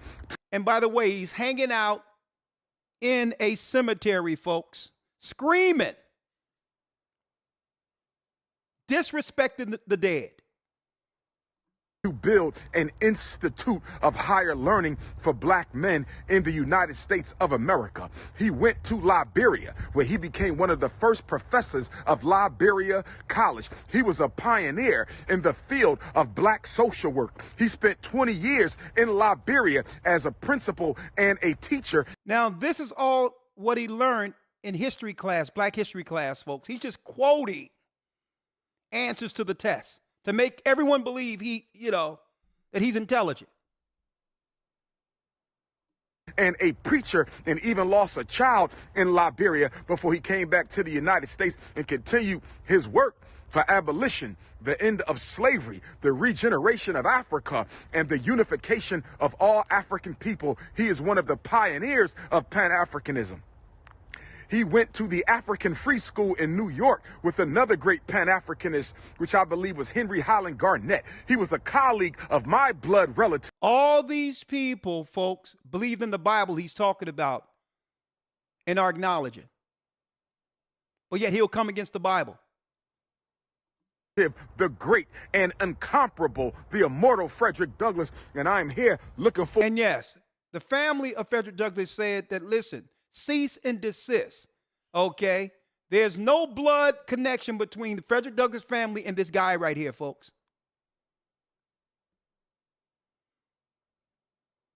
Okay? Not that I agree with his thing, talking about interracial and all this other stuff, snow bunnies and all this. It's comedy at this point. When Frederick Douglass married a white woman, but yet he claimed he's related to Frederick Douglass. You see the hypocrisy here? For his grave. This is Black History Month. He's going to find a grave. I'm looking for the grave, brothers and sisters. He doing what? Where is he, brothers and sisters? We trying to find Reverend Alexander Crummell, one of the... This man have no respect for the dead. Now, I'm going to give you the history of what he's doing right here. It's witchcraft. Grandfathers of Pan-Africanism. Where is he? They told me in the cemetery office. Can you imagine going to visit your loved ones, folks, and this guy's walking around on your mother or father's grave? Screaming. This guy have no respect for our people. I wish you would.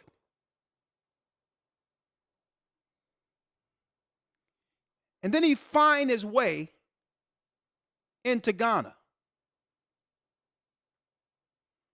He was in the Ghana palace. Now, if you're going to be where the slave ships were taken from, the port, wouldn't you go to Deuteronomy 28 and prove that these people are the children of Israel that was prophesied to go in the slave ships? But no, let me show you what this guy was doing, desecrating the place of our ancestors that were brought over here in cargo slave ships. Bring forth the spirit, positive energy of our ancestors, and may it cool off their spirits, and knowing that we are here to remember them and that they have not been forgotten. And we first pour to Yahweh, Ashe. Next we pour to the lower, the Abusum, the Netaru, the Orisha, Obatala, Yemoja,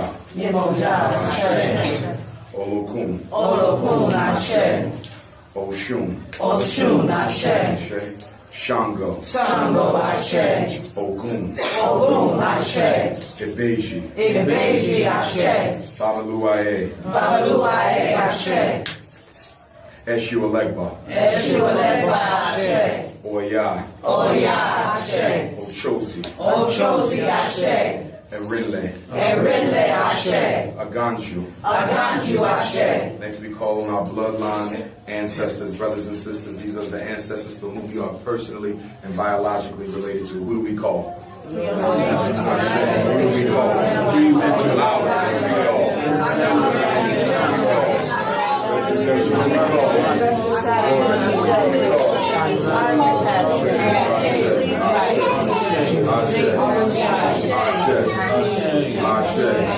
Now we call on our heroes and sheroes of the African race here, there, and everywhere. Who do we call? Ashe. Who do we call? Who do we call? Who do we call? Who do we call? Who do we call? Male and female, young and old. Who do we call? Ashe. Who do we call? Ashe. Who do we call? Ashe.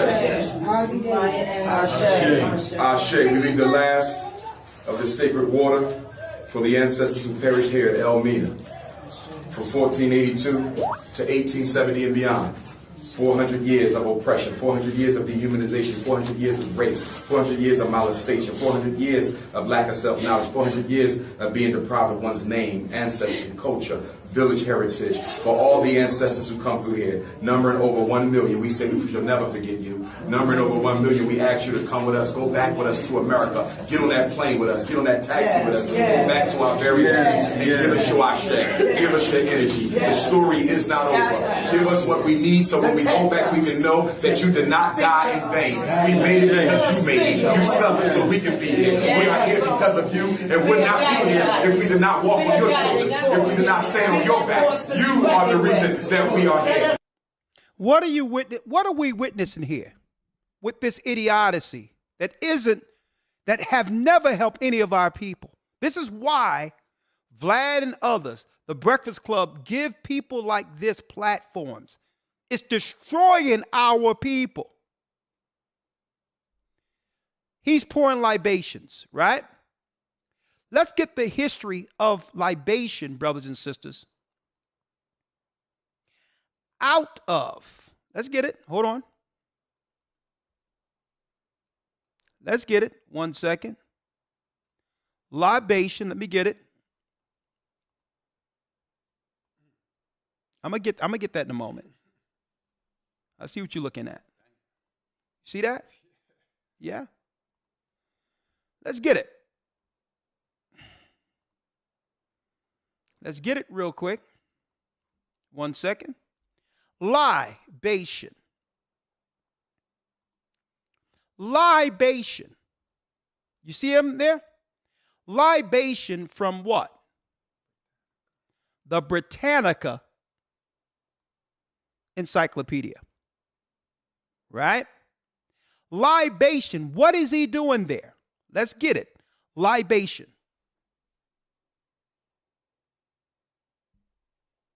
Libation is an act of pouring a liquid, frequently wine, but sometimes milk or other fluids. Let me get it.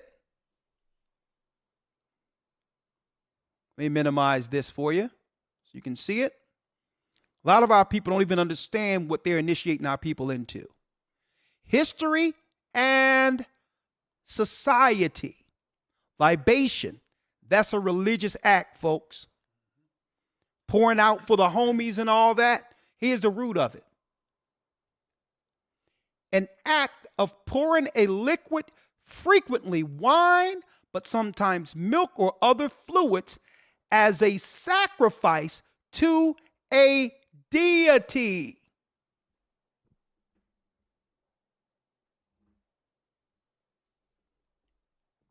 Witchcraft. There's no African spirituality. That's rooted in what? Ancient Babylonian and pre-flood deity worship. Okay? The Orishas and all that are what? The angels and the children of the fallen angels worship under what? Under the guise of Africanism. Right? Azazel, the scapegoat. Simjaza, the fallen angel. They are all worshiped under what? You got it, folks. You got it. They're worshiped under African spirituality till this day. This is why the Most High destroyed us for doing this. Right? Libation is witchcraft. Satanism out in plain sight. Now there's more. So this guy is a straight sorcerer, a deceiver. Now eventually, yeah, and a thief. Stole from the community. And haven't produced anything, only to in the future, he's going to blame our people to why. This so-called satanic initiative he's doing called the school, to why it fails, he's going to blame our people. Remember, I told you that first. Why? Because really, there is no consequences for stealing from your own people. If he was stealing from white supremacy, who he claimed he was against, if he was doing this to them, guess what, folks? He would have been arrested.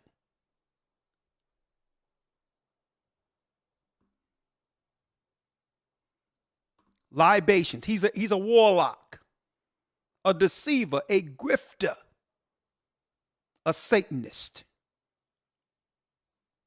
Now there's more. Oh, Lord. And it's a shame because I believe she's such a mature counselor. But fair use. I am a Yoruba priestess. I am a minister in one of the most ancient traditions of African spirituality that exist. The Yoruba tradition are based on the oracles of Ifa. So the oracles of Ifa are the... He says black hired contractors. That's all a lie, folks. There's no black hired contractor that didn't do anything. Okay? Every week is going to be something else. Okay? People aren't even using brick and mortar anymore. So anybody that sent to that garbage is doing it because why? They want to. These people know there will be no school.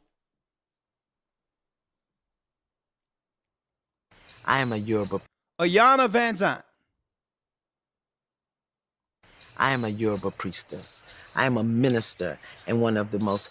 I am a Yoruba priestess, she says.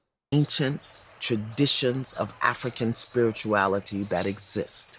The Yoruba tradition are based on the oracles of Ifa. So the oracles of Ifa are the sacred scriptures for the Yoruba people that teach you about living in order and value and balance. But the 4 basic principles for life that Yoruba people live by. Now, sisters are going to look at this only to be inclined. They'll be inclined to leave the principles and morals of the Bible to follow this hot mess right here.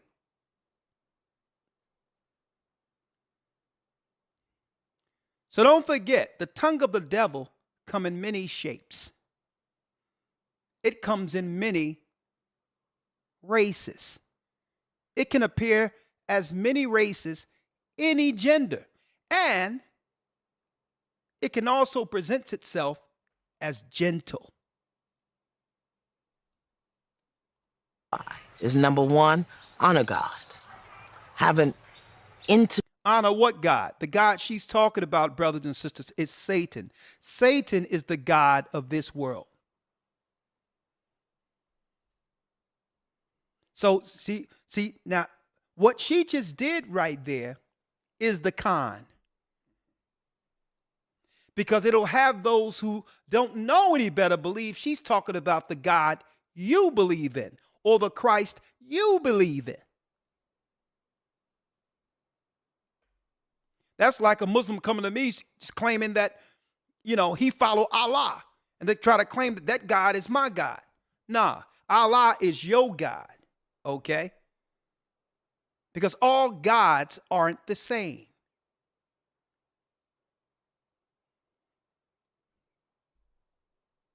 Intimate relationship with the God of your understanding. And since Yorubas didn't speak English, they didn't say God, they said Olodumare or Olorun. But that is not to say there's another God. It's just honoring the tongue of the people that are worshiping the God. And here it is. Okay, yeah, sounds all good over here. But folks, Yoruba didn't and isn't benefiting the people of Africa right now. The greatest example to show that Yoruba could work would be if Africa themselves could use this to free themselves from white supremacy. So you can glorify and deify it all you want. But if the people you claim you got it from isn't fitting them over there, how can you bring this and peddle this to claim that it can help us over here? And you know what? Yeah. They're being totally controlled 3 ways. Speaking of Nigeria, okay, where the Yoruba people are till this day. 3 ways. Speaking of the so-called white supremacy, okay, the Catholic Church and others with their conquering in predominantly southern Nigeria. Then you have northern Nigeria, which was conquered by Islam, the Arabs. And who's the third? Well, we've seen videos with, ethnicities out there, or let's put it this way, people that practice a certain religion, saying you can be me. You saying Judaism? Yes, those that follow Judaism, you can be me, but which would you rather be, an Israelite or an Israeli? Yeah. That's deep in of itself. So like you're mentioning, how is this thing so great when the people who have that till this day, they don't need to learn about it, they grow up with that, are being conquered to this day. And and I'm glad you're bringing this out because, folks, here's the issue.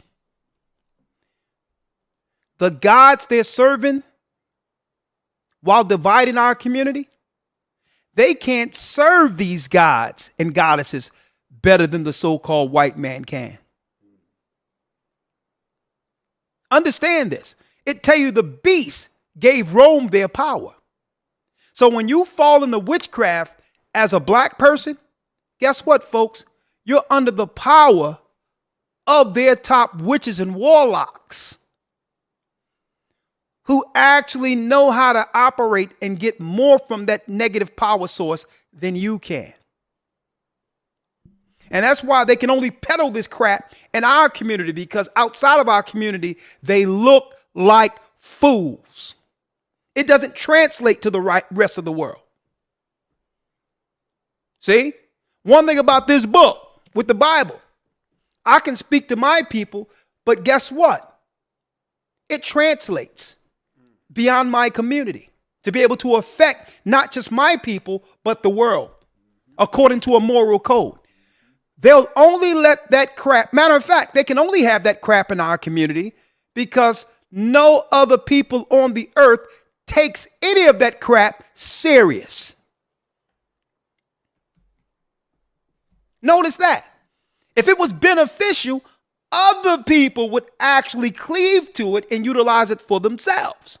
But they know that the conscious community in of itself have been what? A destructive force of divide and conquer, so that we could never get back to where we were when we were united with this Bible during the 60s.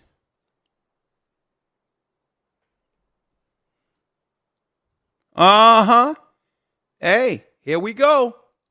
Now they're coming out from behind the shadows. Right? Let's talk about this.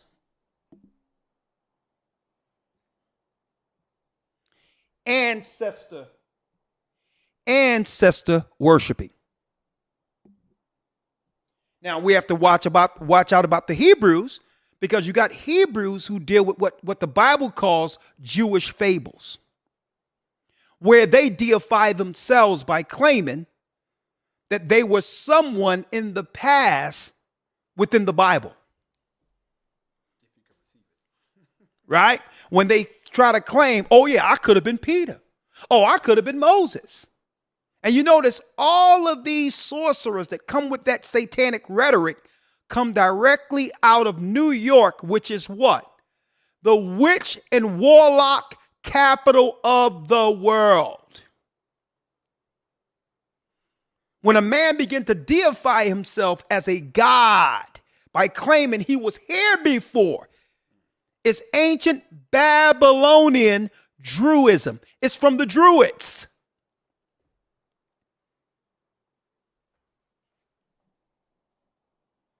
Going back to so-called Dr. York. Dr. York and so-called Umar Johnson. Because a lot of those titles, a lot of those things, I know, are fabricated. It can only work in this world by proclaiming your titles on the Breakfast Club, because that's where we get our news from. Ancestor worship. Let's talk about it. Ancestor worship. What is that? Hold on. Ancestor worship, the adoration or deification of the dead.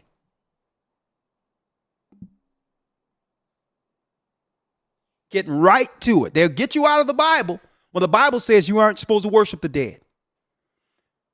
So you think that he's doing something honorable, sitting there pouring libations, desecrating where our people were taken into slavery.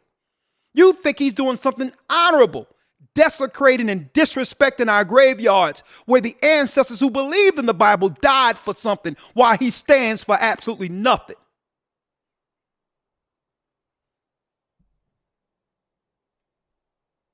Here's the origin. Ancestor worship.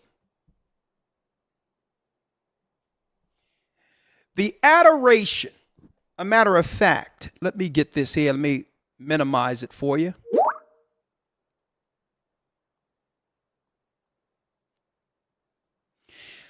Ancestor worship, the adoration or deification of the dead. That's what you see this guy running around doing everywhere, out of his mind. By the living members of the family, or, hold on, let me get this out of the way, or community. Ancestor worship.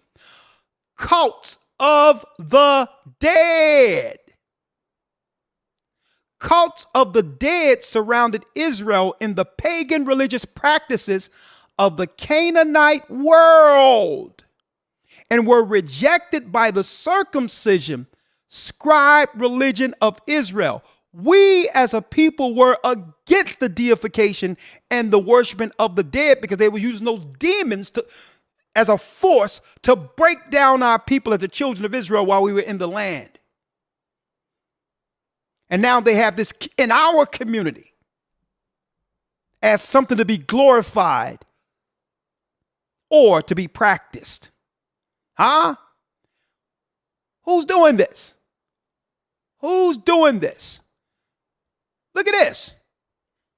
Cypress Hills Cemetery. I am looking for one of the grandfathers of revolutionary Pan-African nationalism. He goes by the name of Reverend Alexander Crummell. He is one of the grandfathers of revolutionary Pan-African nationalism. He was Booker T. Washington's mentor. Booker T. Washington dedicated a whole chapter of his infamous work, Souls of Black Folk, to the great Alexander Crummell. This black man was the first educated black man to build an institute of higher learning for black men in the United States.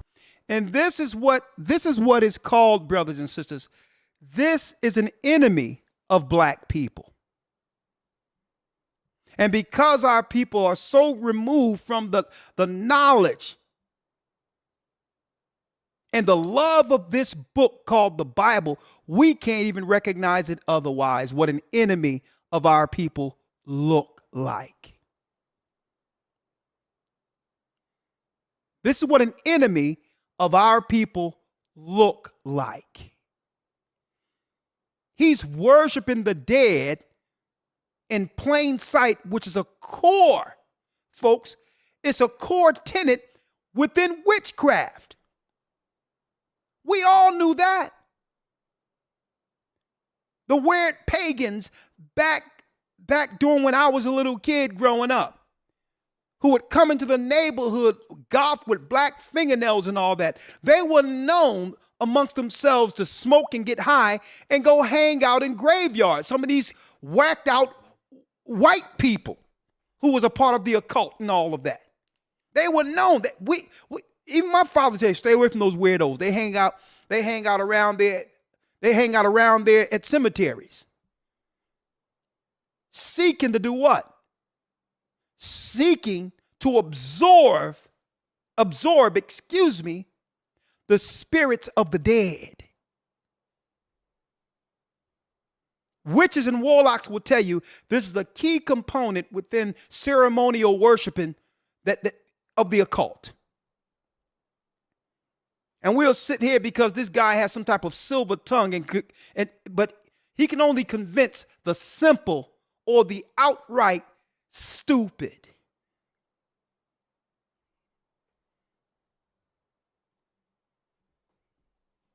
Of America. He went to Liberia, where he became one of the first professors of Liberia College. He was a pioneer in the field of black social work. He spent 20 years in Liberia as a principal and a teacher and a preacher, and even lost a child in Liberia. Nonsense. All the people he's speaking of believed in the Bible and would never go pour out libations and do what he's doing right here. Look at this. Let's see. Looking for the ancestor. Look at him, out of breath. We got 25 minutes left. We gotta find him.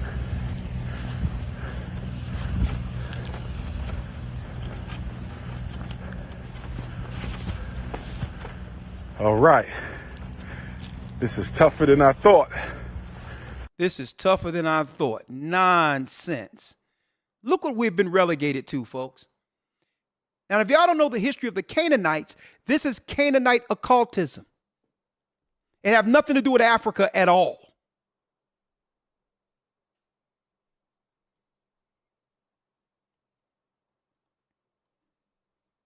It's a shame.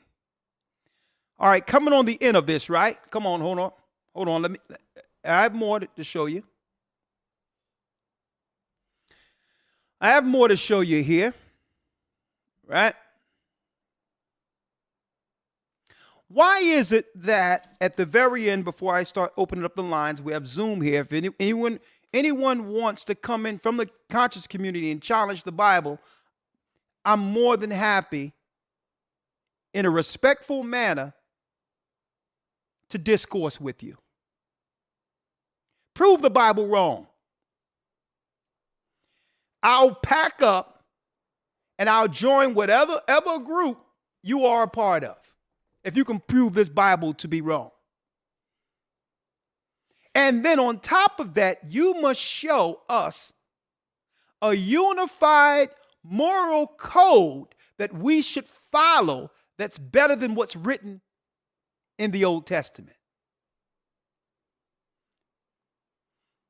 So if you feel that you want to throw shade at something and tear it down, claim that the Bible is this, that, and the other, and it's wrong, okay, we'll accept that, but replace it with what?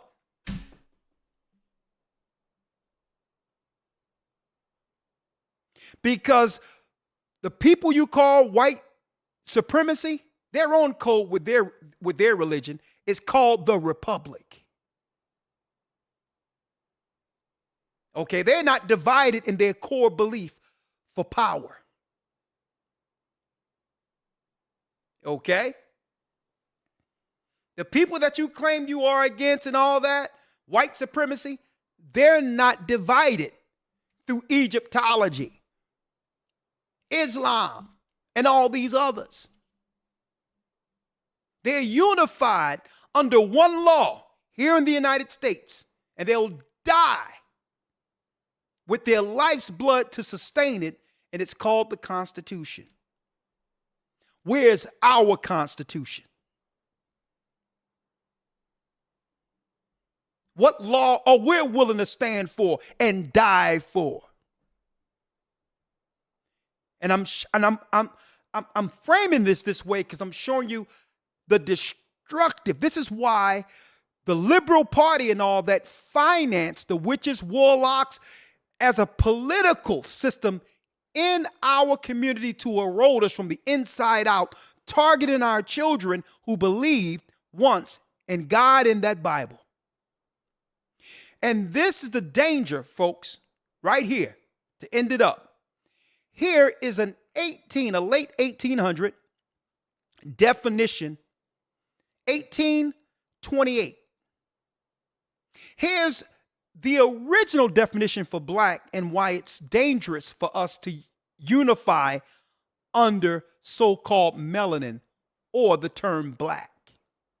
Here's the original definition of black according to Webster's Dictionary, 1828.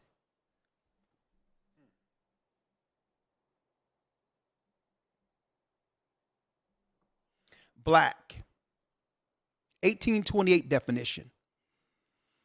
The color of night, destitute of light. Destitute of light.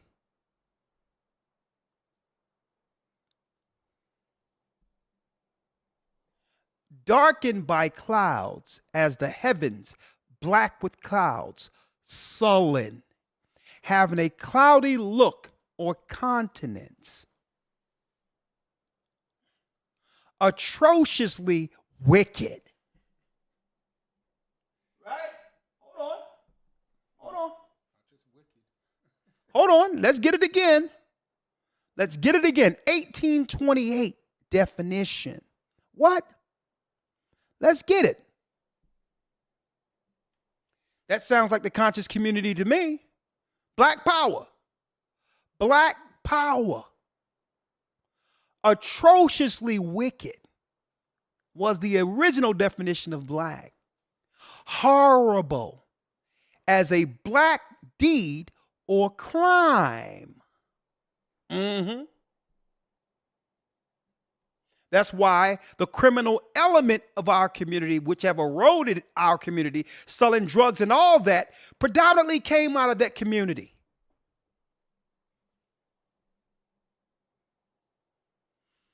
dismal, mournful, calamitous. That which is destitute of light or whiteness. Whiteness is good. Black, bad. That's why they don't mind you claiming black, because they actually know the meaning of words. Okay? I'm brown, if you want to look at color. Okay? But I'm a child of Israel according to ethnicity, genealogy. See? Check this out. The darkest color. Rather, a destitution of all color, a cloth has a good black. Then it says who? After all that good stuff we just read, that's a little I'm being a little facetious here. It says what? A Negro. A person whose skin is black. Oh, yeah. It even have a little what's going on with P. Diddy right now. Blackball. Okay. Blackball. That means you're out of here. Right? Blackball. To reject or negative in choosing by putting black. I'm going to leave that there. By putting black balls into a ballot box. These are not to be counted. Now, here we go now. Here we go. Now we must pose the questions. 515-605-9327. Right? Is the conscious community Satanism hidden in plain sight? Targeting those who would believe in the Bible to destroy us while the white supremacy get enough time, until the white supremacy get enough political fortitude and time to destroy our people. Is it Satanism in plain sight? And if not, what is the moral code or the benefit of, what has been the benefit of the conscious community? We're open for that too. Right? Last but not least, what are the claims the conscious community make in their criticism of the Bible and why they can agree with anything else except the Bible?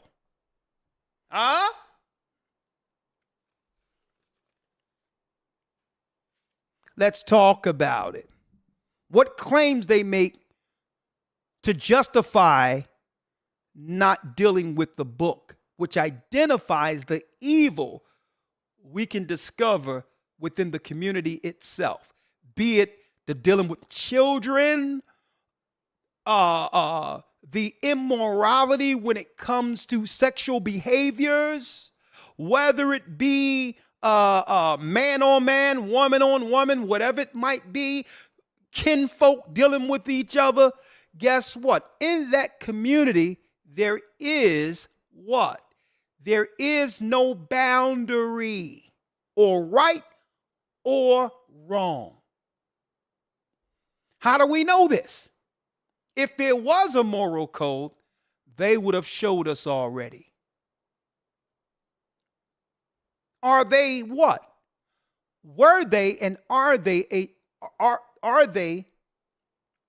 in particular a destructive force intentionally placed in our community to destroy us and keep our people from understanding the truth? The truth is that we are the children of Israel.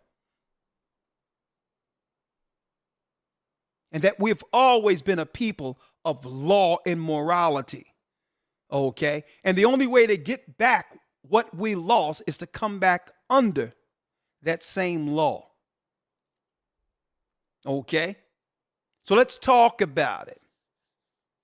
Good questions. 515-605-9327. Lawyer, I'm going to call you right back. Let's talk about it. Right?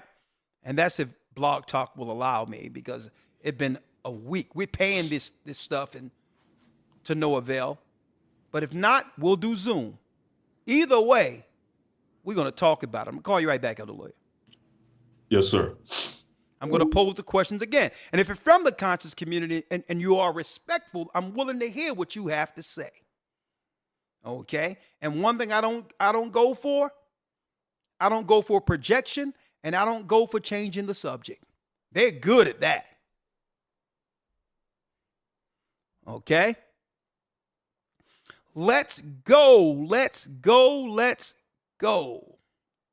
Blog Talk Radio. Let's talk about it.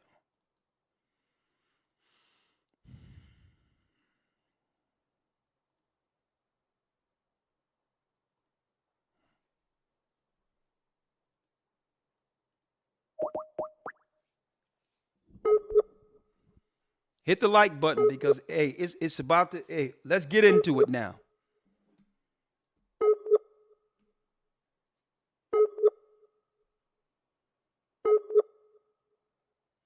Waiting for the host.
One second, folks.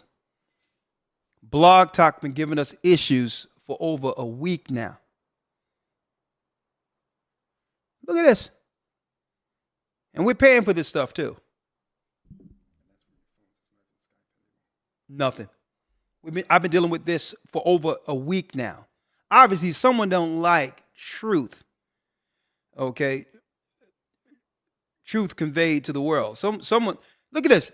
It isn't working, folks.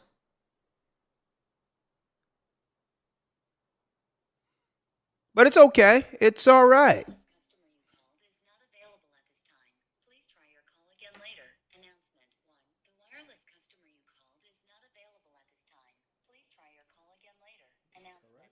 It's correct. All right. We're going to try this. We're going to try this one. 1 second. One more again.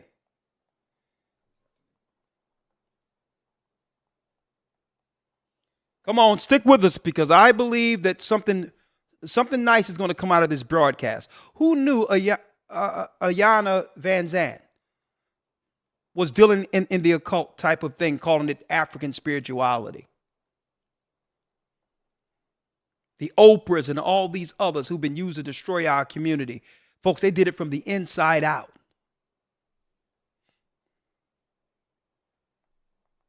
Let's see, I'm going to try this. Yeah. 1 second.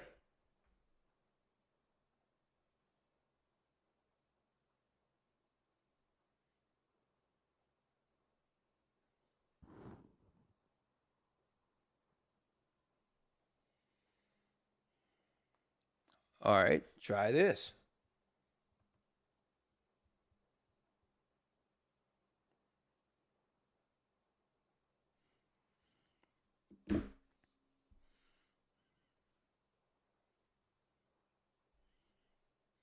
All right, seems like we're going to have to do the Zoom. All right, hey.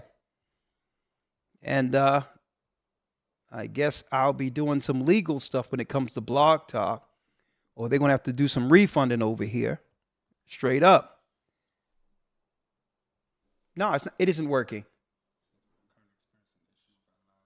We are currently experiencing issues with our broadcast system.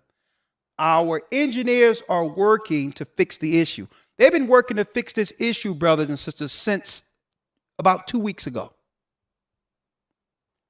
All right, this is what we're going to do. All right. I'm going to do Zoom. We're prepping for the academy in a couple of weeks anyway, so we're going to be doing Zoom pop quizzes, so I might as well start here. All right, come on into Zoom. There go the link. If you'd like to say something, if you're from the conscious community and would like to answer some of these questions, I'll be more than happy to do so. In a couple of minutes, I'm going to bring in Gaja because he have to tell me what was the ins and outs of Peace FM when it comes to the conscious community, because he was dealing with that before he realized that he was Hebrew, before he realized he was an Israelite. So I would like his insight with an Israelite coming out of nowhere from the United States, presenting something that was totally contrary to everything that was at Peace FM, a so-called conscious radio show for the black community, so-called. All right. So we're going to talk about this. All right.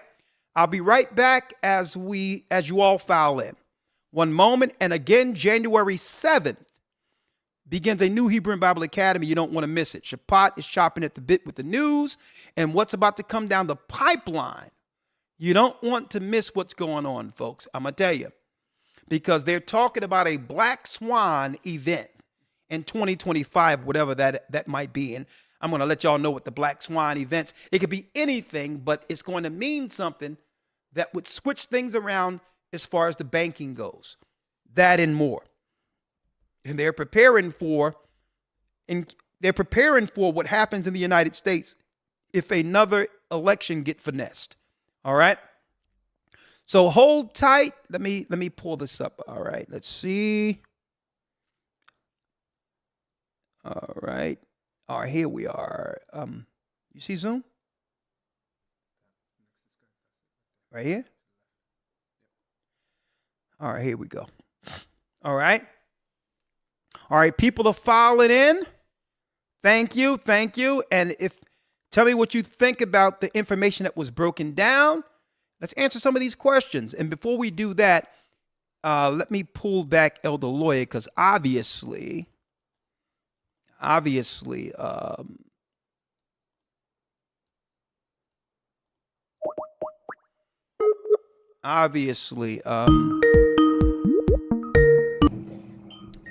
can't use Blog Talk right now, and I think that this is intentional.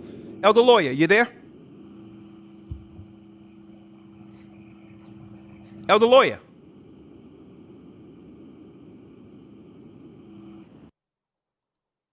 One second.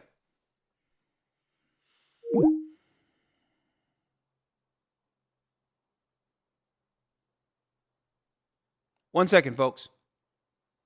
Okay, I see you all filing, and I'll let you in with Zoom in a moment.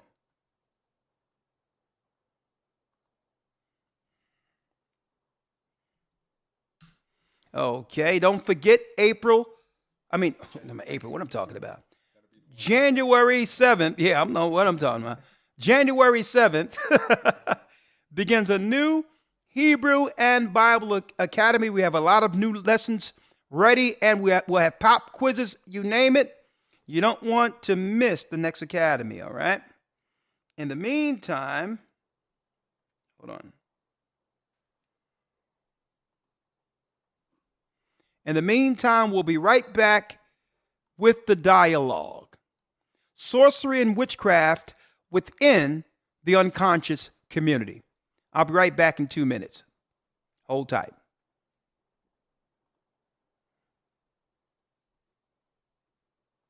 The Bible. Is it hard to understand? When it comes to reading the Bible, the first thing that comes to mind is the fact that this is the Word of God. The seals have been broken. and the truth is here.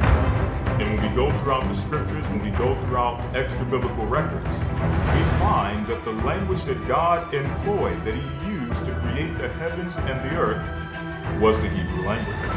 Christ said, I came for the lost sheep of the house of Israel. But yet no one, no religious leader, no religious church out there anywhere can now identify the 12 tribes of Israel. Can we? God is quite simple, but it seems as if man makes understanding him hard. What are those mysteries? The truth of your book. And the truth will make you free. The Hebrew and Bible Academy, you're invited.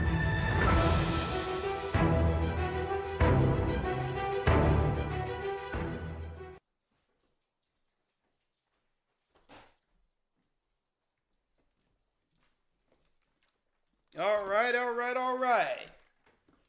Okay, let's do it.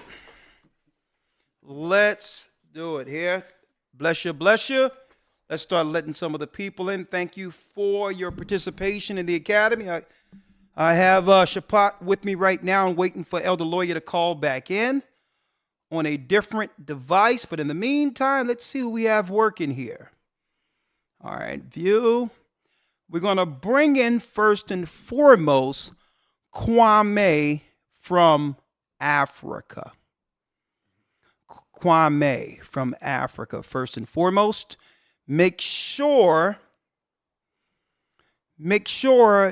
you allow, just make sure you choose your audio device once I admit you in, okay?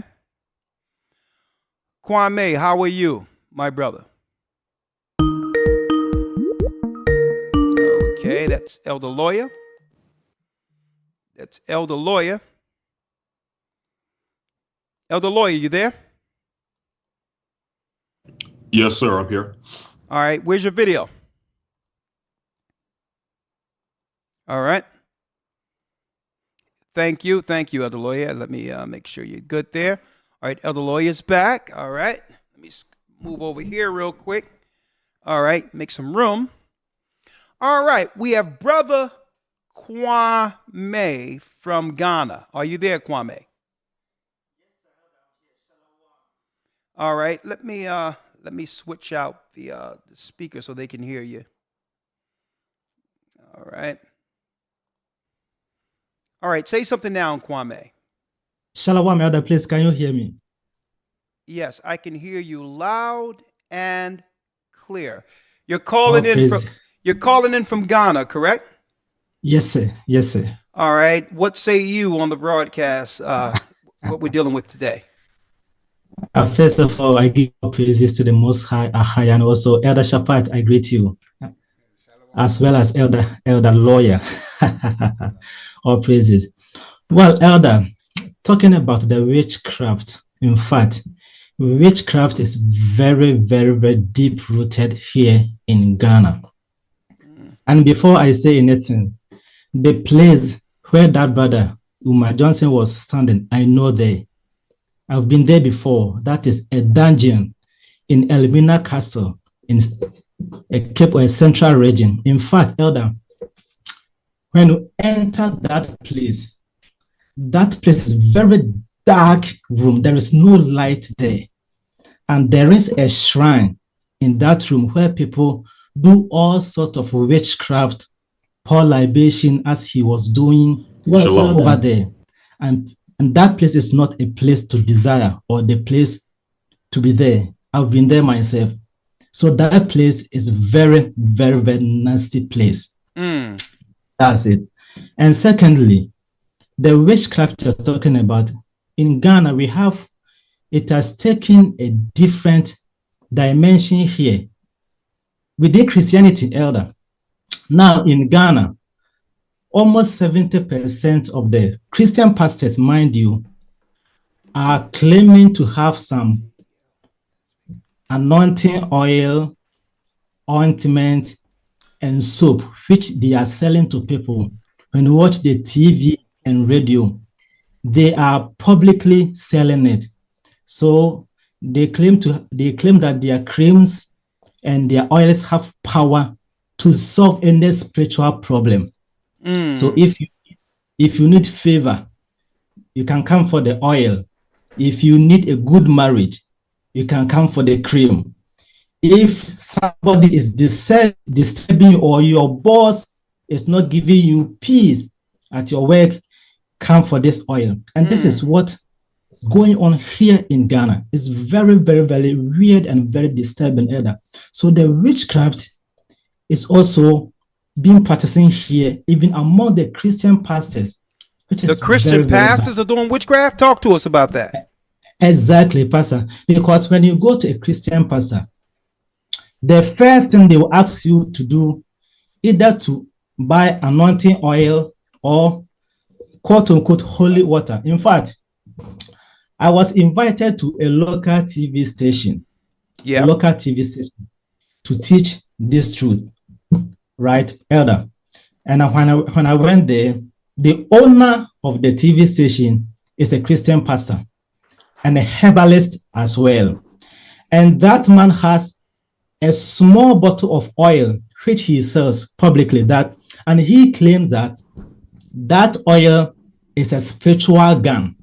So if somebody it disturbs you, and they say it without any shame, that if you want to get rid of your enemy, just come and buy the oil, write his name and put it in the oil, and they'll give you a time frame that within that time something must happen to the person or the person should die. And people are running to buy the oil from a Christian pastor who calls himself a bishop of a church. And that is what is going on here in Ghana.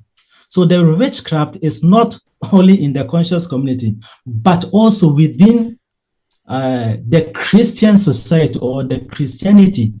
Witchcraft is brother, let me ask you this.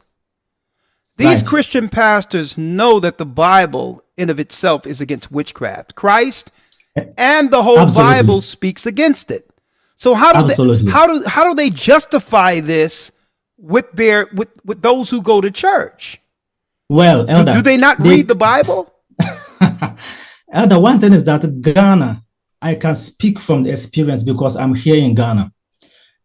People are not practicing the Bible. No. It's like they are doing what they can do to get more followers, number one. And also what they can do to grandise themselves financially, right? And they claim that in Bible, in the olden days, the prophets were being given directions to people to do some things. So if they were to be today, what they are doing will be the same thing that the prophets will do. So they are not off, or they are not wrong of selling those things, doing some weird miracles.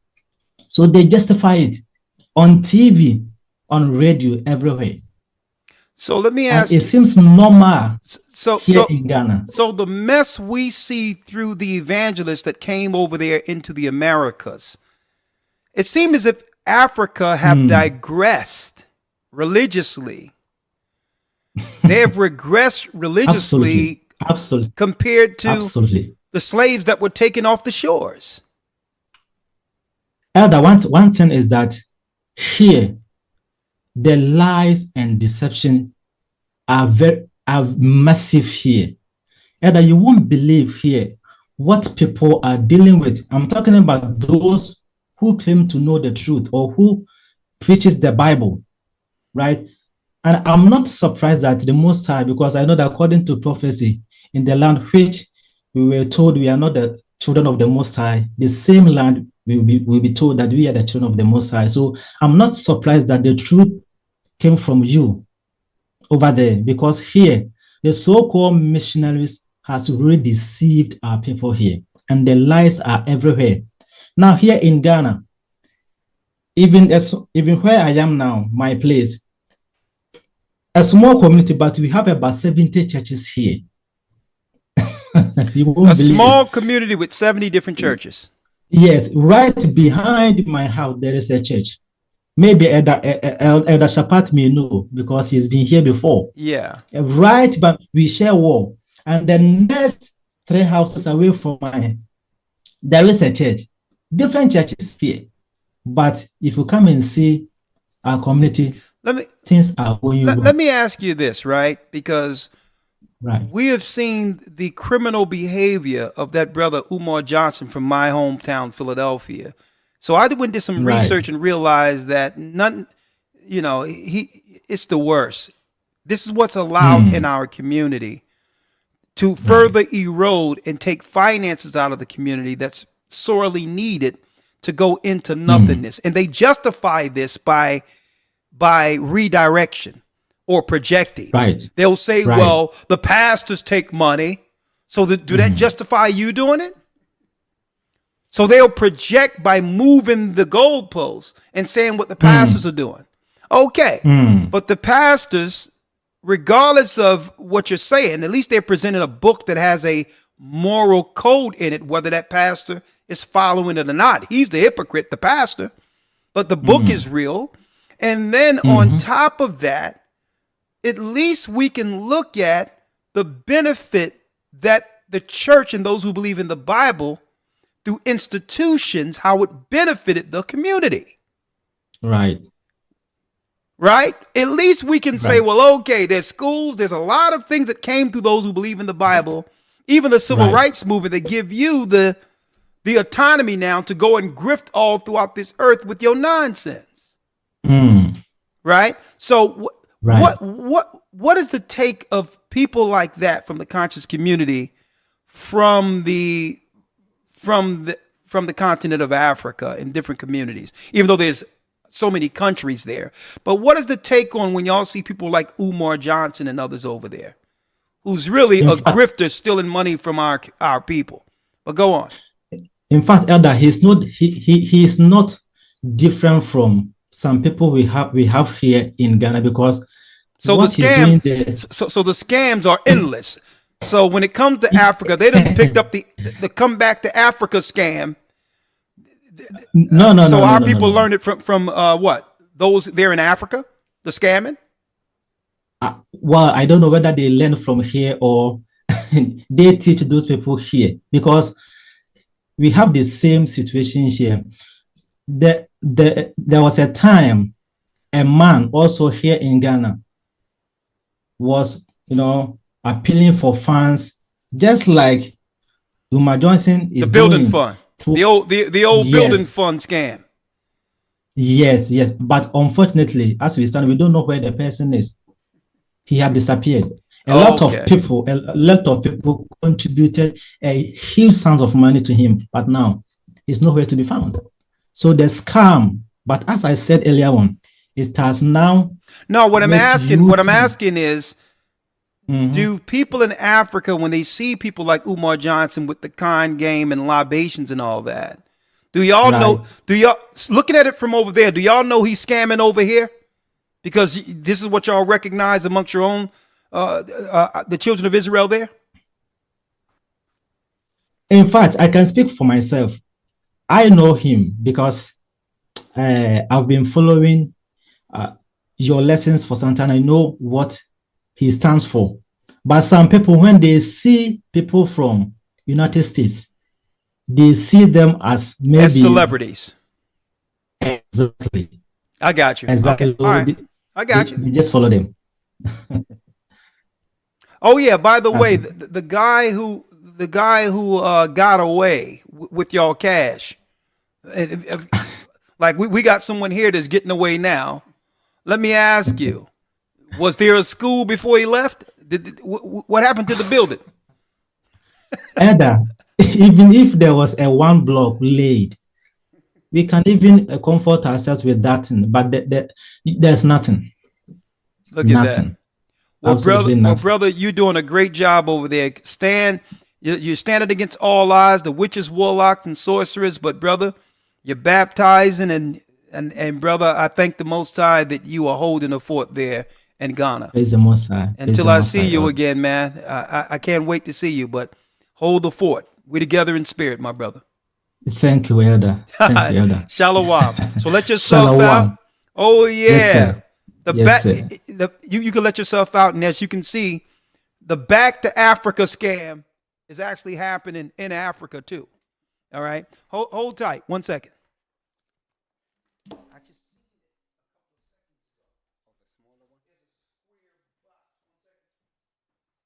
Oh, here it is. Here it is. Here it is. Yeah, right there, right? I'm about to say. I would find it. There it is. All right. So I'm going to do something so that we can actually, real quick, make this sound a little better because I want Elder Lawyer to be able to hear it too. It's so prevalent what Kwame was speaking about in Africa or in Ghana at least. Yeah. That they have a saying. This is how prevalent it is. Okay. I don't know if you remember the stories we had when getting through certain situations during the cough in the airport, what we had to do. Yeah. Right? But it's so prevalent. The saying is, give me something small. And everyone knows what that means in Ghana. What that mean? You have to grease their palms. Oh, give me something small, Yeah. which that's their term That's of the the term. hookup. Yeah. You know, I need the hookup. Okay. Hey. Hey, man, listen. It's a shame that we are our own worst enemies, right? And the Pan-African scam, let me tell you, the Back to Africa scam, man. Let's see here. Let me make sure so I can make sure you all can hear us. Let me connect that now. Hold on.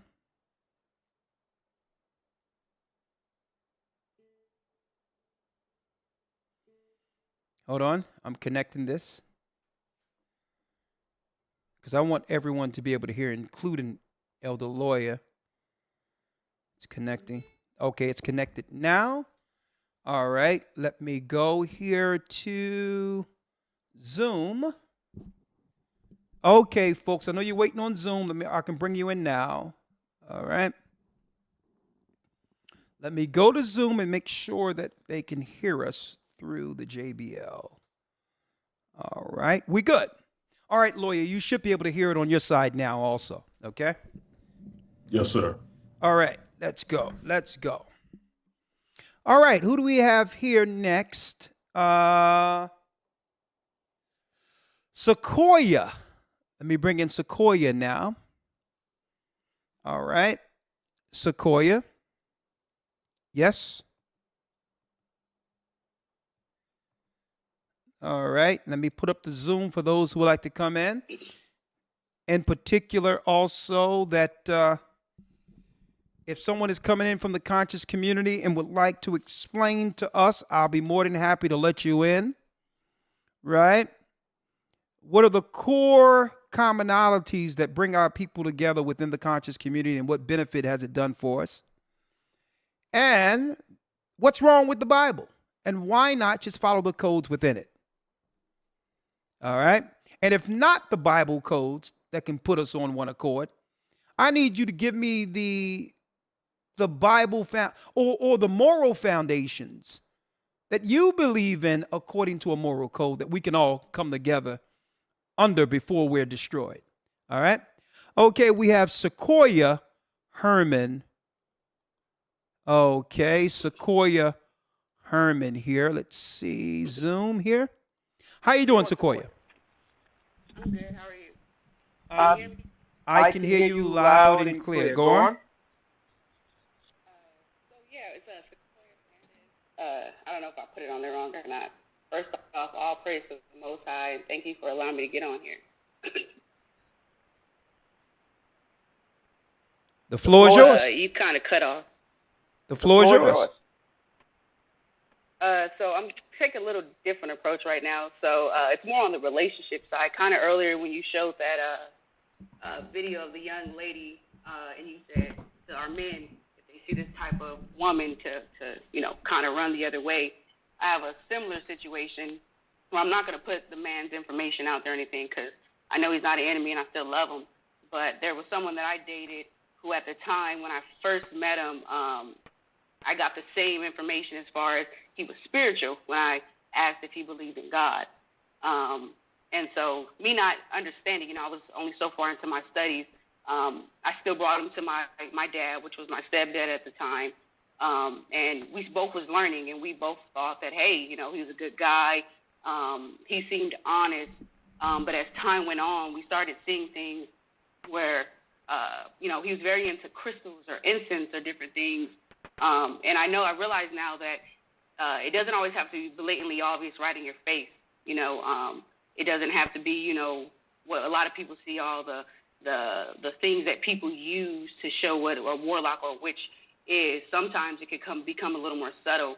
And he was very big into like affirmations and just being good. And so I agree with you. I do think that it is just a cover of just Satanism. And one of the main things that I realized was every time I would try and, have these conversations with him, one of the main things I would do was try and get him to talk to my father.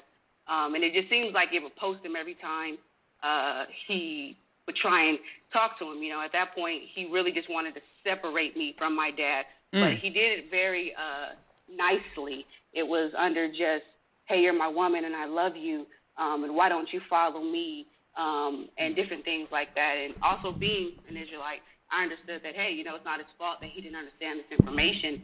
So he kind of made it seem like he was interested in learning, but never actually showed the physical things of trying to really understand the information. So he would, my dad would call him, or I would ask him to call my father, and he would start kind of drifting into reasons why he couldn't call at that time, or not standing by his word or different things. So it didn't seem like he was really there for the information. It was more of just to continue the relationship and kind of elongate it. And the last thing I'll say is it was also kind of like you talked about Dr. Umar earlier, how that school, he kept pushing it back and pushing it back. Well, I'm not going to lie. I looked up, and every time I thought he was actually trying to learn the information, I'm looking up, and all of a sudden I'm a year and a half, 2 years into this relationship, and nothing's changed. Okay. And then at some point, I had to kind of back off. All right, let's go back to this. All right. So when you say 2 years into the relationship, okay, are you talking about the fact that, and you can just be candid, you were in a relationship with Umar Johnson? No. In a relationship with one of the guys that I met out here. Not okay, Umar you Johnson. you said it was a spiritual brother that you don't want to mention. Is he someone that's popular that if you did say his name, we would all know who he is? Oh, no. I was just giving an example of someone who called themselves spiritual, someone that I worked with at one point. So you worked at a place, and I told brothers earlier, stay away from women who say they're spiritual. Yeah. But yet with some level of ambiguity without saying exactly what you're worshiping. And you have an example of a person who you thought because they seemed like a nice person, you probably were attracted to the brother, right? Yeah. And he seemed like a good guy. I mean, from the outside looking at it, you would think he's honest. I mean, kept a job, nice, clean. But I was looking at the wrong things. I didn't, like you said, that moral foundation, we don't tend to vet that first. So what do they justify or what type of code they follow to say that it's good in particular? A few of the things was he was very separated from people, and it was because of his esoteric thinking. It was because no one else understood the way he could understand. So there was a certain level of knowledge that kept him separated. So family or me removing myself from my father was justified. No, I'm asking again. Maybe you didn't hear me clearly, right? Like there's a clear line between what's good and evil within the Bible. Like you can hold me to certain, I would say, civil laws. Thou shalt not steal. Thou shalt not kill. Thou shalt not commit adultery. Thou shalt not lie down with mankind as you lie with the woman. These are clear, defined laws. That's universal. That the Bible stands on. When he said that it's about being good, what is the moral compass, or what is the foundation of what he would claim to be good? Is there anything he could actually, I would say draw from as a reference? There was no reference. I mean, I'll say this. I remember he was studying out of the Kabbalah, and he would kind of stop right there with the good side of things, and it was just depending on each person and just their spirit, whatever they were drawn to. Everyone had their own ability to just find what good was. I got it. One moment. Yeah. So I got it. So in a nutshell, let's see here. So in a nutshell, what's doing both? You see it? They saying it's echo, but I don't see any other thing moving but the roads. They say there's echo on my side. I don't know why. Oh, I know why. I know why. Okay. Is it still echoing, brothers and sisters, or not? Hold on, let me make sure I'm not echoing here. Is it still echoing, brothers and sisters? I just need to know.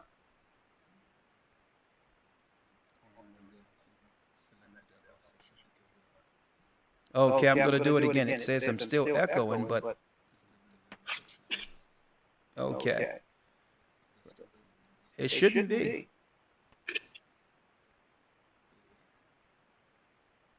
All right, let me try something else then.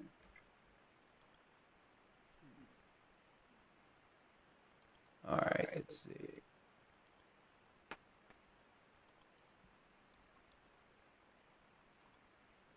I know what to do. One second.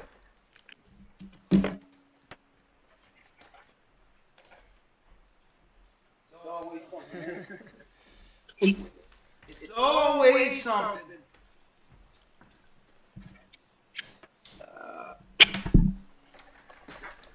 One second, sister.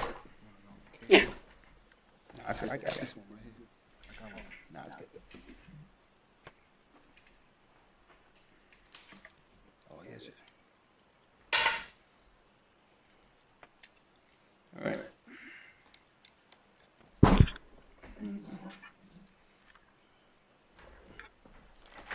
One second. I'm going to get rid of that once and for all.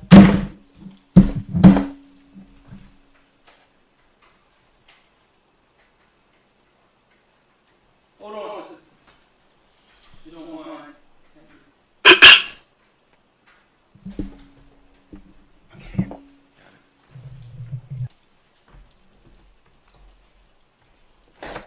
it. All right.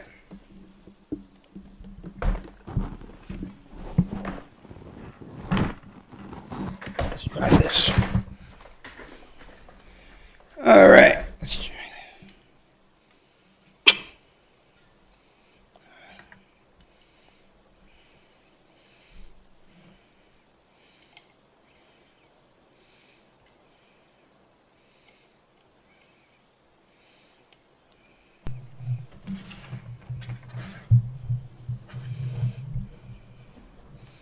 I think they're messing with me. That's it right there. I think that was the issue right there. Yeah. You see that? Check 1, 2. Is it still echoing now? Yes. Please tell me whether or not it's echoing. Because I've seen this. Yeah, it was. I turned it down. Okay. It's still echoing? All right, this is what I'm going to do. One second, because I need to fix this. I got it. Get out of the way. Boom.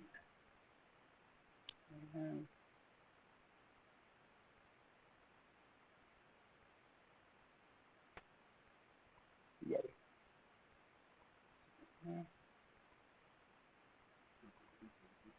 It could be, but I think I can fix it this way. Yeti. Check 1, 2. Check 1, 2. Check 1, 2. Check 1, 2.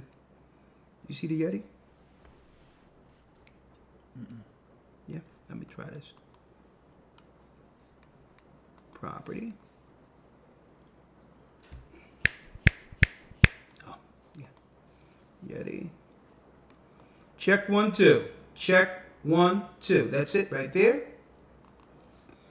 All right. 1 second. Let me fix this, sister. 1 second. And. Okay, sounds good. Perfect. Yeah, we good. All right. All good. There you go. Okay, sister, you hear me now? Yeah, I can hear you. Okay, so it's 100% better now. All right, go ahead. Just pick up from where you left off at real quick. That was kind of it. I mean, I was just saying, you know, I dealt with it more in the relationship sense, and not vetting the moral side and being concrete on what he stood under, just because he said he was spiritual, and kind of like I believe Ayala or the lady who holds relationships, it was similar. She said that God word, and he said God as well multiple times, and I thought that he believed in the God of Israel, and it wasn't. Okay, you know, he so justified. So I have a better question for you now, Sequoia, and thank you for your time. I'm sorry for the technical issues here. You're fine. Obviously, you began to tell him what you believe. You knew you were a Hebrew at that time, right? Yes. And what was his take on your core beliefs in the Bible, or why did he deny the Bible when you attempted to actually show him that this is the way? He said that parts of the Bible were okay. It was a good, like, philosophies in a sense to follow, because he used to be a Jehovah's Witness, and he went from being a Jehovah's Witness to going back into the world, per se. Okay, so that can you explain at least one of the core issues that he had with the Bible, the claim that it wasn't right? Yeah, that everything mimicked, like religious-wise, everything mimicked each religion or a religion prior, in a sense. So, like how Christ, there was Muhammad, you know, and so everything mimicked one another. Okay, so he was speaking generally. That all religions mimicked each other. Yeah, without even recognizing the differences that's within the Bible itself. He didn't actually read the Bible to know the difference. That's just what a conclusion he came to on his own. Yeah, I mean, from what he told me back when he was Jehovah's Witness, he had studied. But as far as since he left it, he never decided to pick it up, back up, and verify whether or not that was true. Okay, all right. So actually, the Jehovah's Witnesses aren't teaching the Bible correct. So I guess that's one of the issues, is that they go to these religions to find the truth, and these religions aren't teaching the truth concerning our people in the Bible. They don't teach us where Israel and the Jehovah's Witnesses. So, and that's why he said he left. You know, was looking for something higher. Okay, all right. Well, thank you, sister, and I'm glad you are part of the work. What city and state do you live in right now? Where are you from? I'm from California originally, Long Beach, but I live in Texas though, in like the northern area. Are you in the Texas body now? No, I'm trying to join. I just actually emailed and everything. I got the information, so I will be soon. All right. Well, hey, I hope to see you in this coming Passover, right? Oh yeah. All right. Well, thank you, sister, and bless you. You can let yourself out, and I'm going to go to the next one, and maybe we can get somebody in here from the conscious community. You can let yourself out. In the conscious community can actually give us an answer to some of these questions. All right. The first question, right, is witchcraft okay in the conscious community? What are the rules concerning sexuality, and what's immoral sexually according to the conscious community? Right? That'd be a good one. Okay. At what age could a man start to think about relations, with a woman, or even before she actually becomes one? What are the claims that the conscious community make in their criticism against the Bible? Why not utilize the Bible at least for its laws to get on code with one another? If you don't believe in anything, why can't we all just come together and agree on the moral, civil, and dietary laws amongst one another? They're all contained in the Bible. And if not, what laws should we follow? Can those laws that can put us on code, could we find those laws within the conscious community? If so, where? Okay. All right. That's a few more.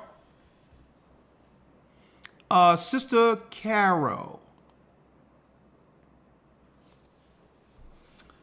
Sister Carol. Please connect to audio while entering. And after that, we have Kayam. Sister Carol, how are you?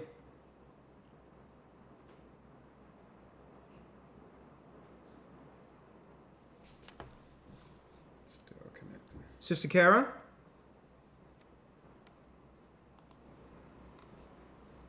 All right.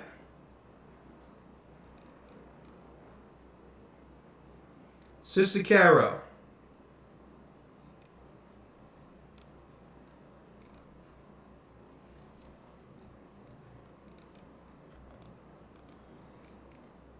Oh, that's why. Let's see. Make sure that's be there.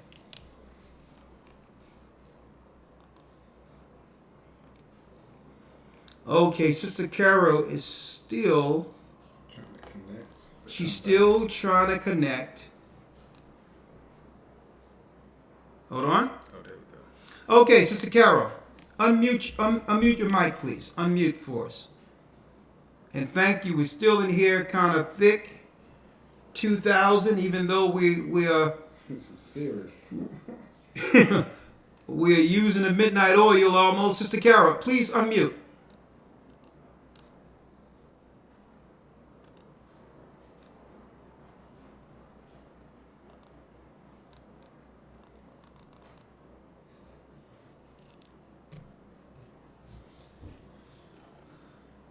Okay.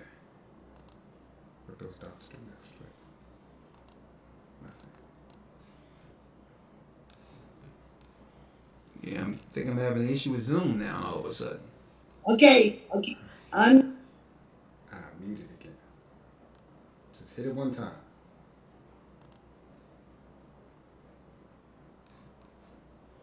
All right. You can do it from here on the right. Okay, can you hear me now? Yes. Yes, I can hear you. Oh, elder. I apologize. It just all of a sudden just went whacked on me. This been acting crazy all night. Hey. I'm going through the same thing you're going through. Yeah, you should see what's going on outside. But we're breaking down quickly, so give me some insight. What do you think about the broadcast tonight? I learned a lot about the broadcast because there was things I didn't know, but Like I what? see them every day. Like what? As when you were talking about, when you were speaking about,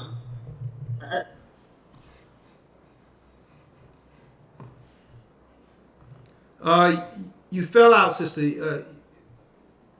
It fell out. okay. Well, it was very insightful, but I did come in late on the broadcast. I did come in late, so I'm gonna watch the recording. Okay, but we have to get to it, sister. You're going in and out right now, and it don't seem like your phone is working correctly. Yes. What in particular? I just recently met a gentleman that he's atheist, and I haven't heard an atheist spoke to anyone atheist in. You mean an atheist? Yes, he don't believe he don't believe it. He don't believe. He said the universe just existed. Okay, but in particular, what stood out of the broadcast that you didn't know? You said there's a few things that you didn't know from some of the details I brought out this evening. What are they in particular? All right, sister, do me a favor. I'm going to have to just let you go because right now your phone isn't is it Oh, cooperating? this is my laptop acting crazy. Okay, well don't worry about it. Just let yourself out, and the next time you But call in. Elder, this is something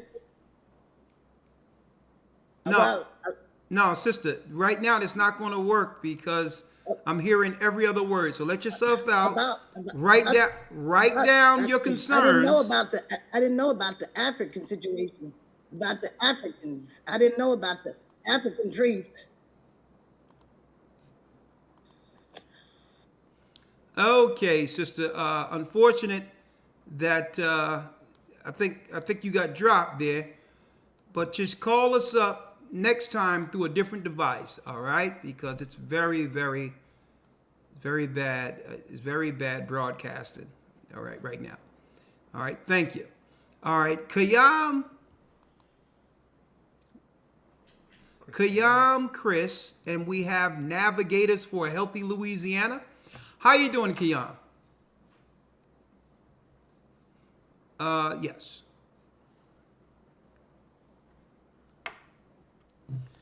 Mike. Okay. Kayam, how are you? Shalom, my brother. Shalom, can you hear me? Yes, I can hear you. What say you? Oh, hold on a second. Well, Elder, this right here, this broadcast is very timely, and Elder, it's their pride. Like really, it's a pride that all these beliefs outside of the Bible have. Like our people, they just don't want to let go of the lies.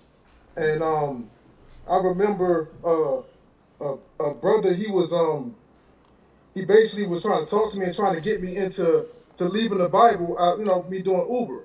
So he was saying like, yeah, because brother, the Bible lies. It's, it says you can eat you can eat what you want, and then it says you can't. And I said, brother, no, it don't. You know what I mean? And then I showed them that, it don't say that.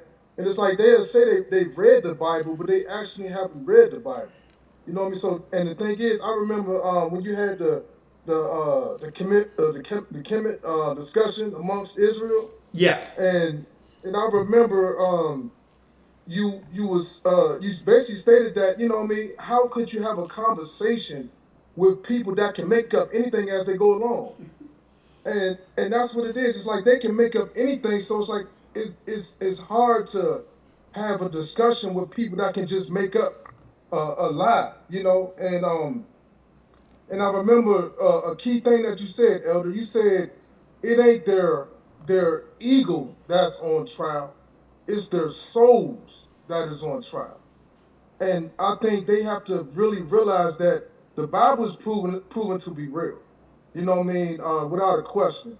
And sometimes I think it's inside of our people to be so prideful of just saying negative things about the Bible and about people that believe in the Bible. And now that they seeing that these truths and these prophecies are being fulfilled, it's like they can't let it go. They can't let their pride just say, you know what, I was wrong. And I think that's where Israel being hard-headed and stiff-necked and and refusing to hearken to the Most High higher. So, I thank you, Elder, for doing this because it's heartbreaking, but it's also give us the courage to go on. Elder B and the brother went out, and I put it's another statement that you made, Elder. You said that people will spend more time in hell than they did on earth. And I put that on a picture because you was in Chicago, I screenshotted the picture and I put that quote on there. I put on the paper and I put the beginning Israelite for beginners on there. Yeah. And the scripture, go baptize all nation. And Elder, them things is being passed out so quick like funnel cake at a fair, Elder. I mean, praise the Most High. Yes, sir. It was so wonderful, and I thank you so much, Elder. And I wanted to say, Elder, like Body, we have to remember all the things that our elder been through. He been debating. He been he been studying. He been praying. He been fasting. He did all this for his people. He loves us. It is no question that our elder loves. So we must give him back the same energy that he did for us. Because without him, where would we be at? We will be lost in this world. So we must back him. And like when elders say, like, you know what I mean, let's show them a big number in the academy. Let's show them that big number. Because all praise to the Most High, Ahayabah Shem Shaibu Wakadash, he deserved us backing him because he backed us this whole time. And that's all I got to say. Man. Thank you, my brother. I really appreciate you. I really appreciate you. All right, you can let yourself out, man. I can't wait to see you again, man. I'll see you at the Passover. All right, my brother. This Passover. Thank you, thank you, thank you, brother. You can let yourself out. And the numbers are just, I mean, just for the East Coast alone and the Midwest together, we're like 4,000 and counting. It's not even dealing with California, right? Not even dealing with California in the West Coast, Arizona, Las Vegas. It's not even dealing with the West Coast. We're 4,000 and counting. It's not even dealing with the UK, and I can't wait to see what Africa does. So this Passover is going to be different. I'll tell you. Get ready, y'all. The saints. Boy, it's good to be here right now. It's good to be living. Even though it's the end times, the prophets long to see the day that we're living in right now. The awakening of the children of Israel throughout the four corners of the earth. Something else. All right, let's go to Navigators for Healthy Louisiana. Make sure your volume, make sure you hit your microphones. Make sure you hit the microphones coming in.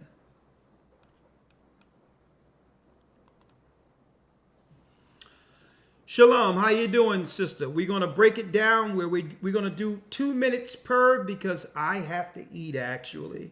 It's been a good broadcast. But let's go down the line, sister. How are you doing, sister?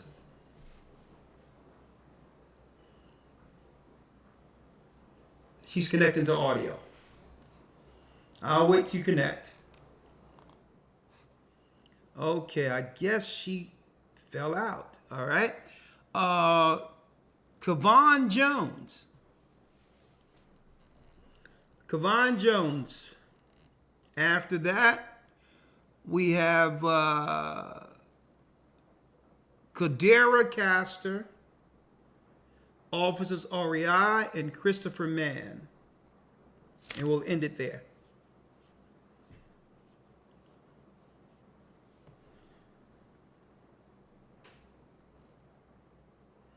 And without talking in circles, even if, let me tell you, I would let Umar Johnson and anyone else from the conscious community come on if they wanted to talk. And I wouldn't talk about, first of all, first thing I'll say is, what's the solution? You hear me, Elder? Yes. Hold on, Kavan. The first thing I'll ask is, okay, let's not talk around in circles.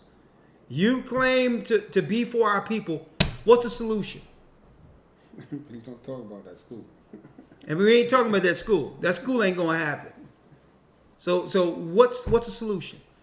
And if he asks me what the solution is, I'll say the law, statutes, and commandments. If we get on code with that, that's a good start.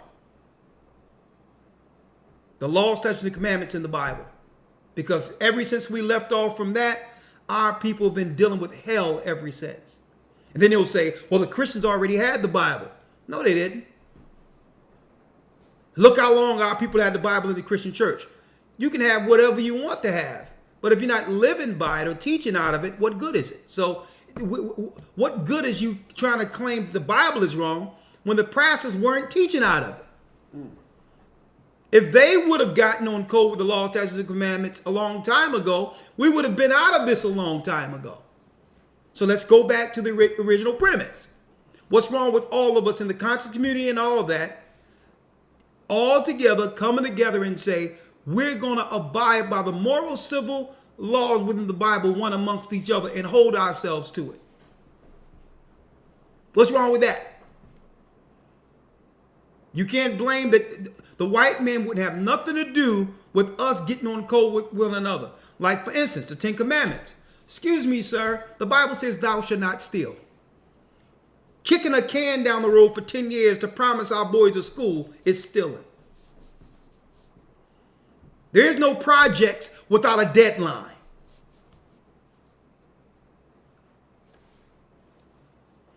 Okay, Kavon Jones, unmute for me. You hear me, Elder? Yes, talk to me, Kavon.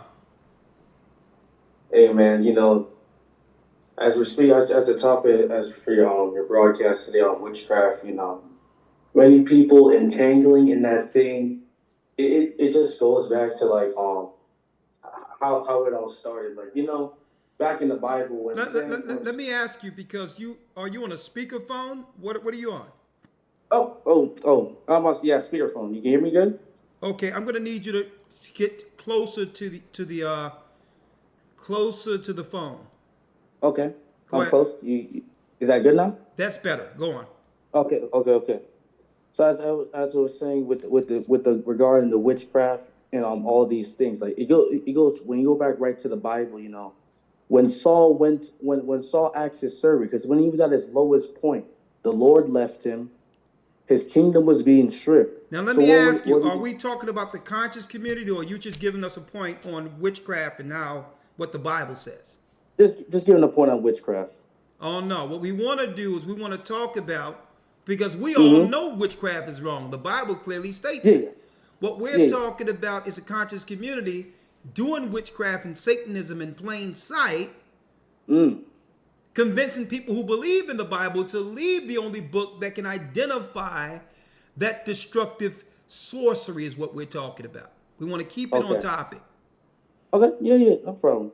All right. And I mean the conscious community, because you know they just want to ensnare our people into their trap, and that's really what's going on with this conscious community. They want to ensnare all our people to go their direction, so that our people are still stuck in the same. I'm still stuck in the same way, in the same place.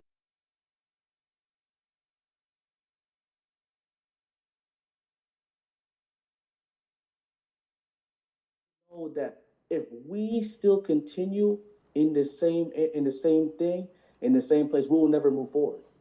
Absolutely. They still have us caught in this trap. It's like we're like a hamster spinning on the wheel. Like we're not going nowhere, and this is what they want to do with us all the time. So the conscious, what you were saying all about the conscious community, like how they're doing this in plain sight and wanting us, and you know our people always take the bait. They always take the bait, you know, because look, they're giving us rules that we feel good to, and that's really what's going on at the bottom of the core. That we feel good to these rules and these regulations, and it's not the scriptures, the Bible, that's telling us the right things to do. The 10 Commandments, the law, statutes, commandments, because most of is always about order. The conscious community is not about order. It's about what they feel right and what they feel is wrong. And this is why people always go to the conscious community, because why? There's no rules for them. There's no regulations for them. They can do whatever they want. And this is why our people are still in sin today. And I'm telling you, Elder Man, this is what's going on. And I know we have a few points to bring out, man, because you know, it's just this is not going to end. This is why we have to wake up our people to get them out of that mentality state of mind, or else they're just going to stay there. Well, brother, you made some great points. I'm gonna get to the next call. Let yourself out. You made some great points. All right, thank you so much, Elder. Thank you, my brother. All right. All right. And you know why they rob and do all these things against our people? Because they know there is no consequence for it. There is no consequences. The whole deal is the system won't. Let me tell you, the system will continue to allow them to do that. Because why? They know it's destroying our people, right? Because if they did this to Chinese people, took money and promised to school and all this other stuff, you think they can do that in China? You think they can do that in the white communities? And then they're preying on people in our community, all of that. But the Most High is bringing judgment. That's what's going on now. He's bringing the judgment on it. It's coming to an end. And I'm going to tell you what's going to happen at the very end of this, because it's not as if they weren't listening. At the very end of this, what they're going to do is, once the hell hit the fan, they're going to try to come in claiming that they really believed the whole time, but they didn't trust the pastors. No, you stay out there where you are.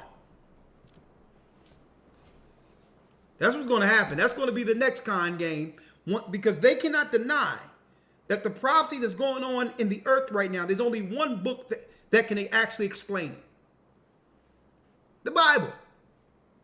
You don't hear anyone out there talking about, the Quran said this prophecy was going to happen. Right? Elder Lloyd, anything you have to say, you can come in anytime you want. We have let's see, Christopher Mann. Shalom, Christopher.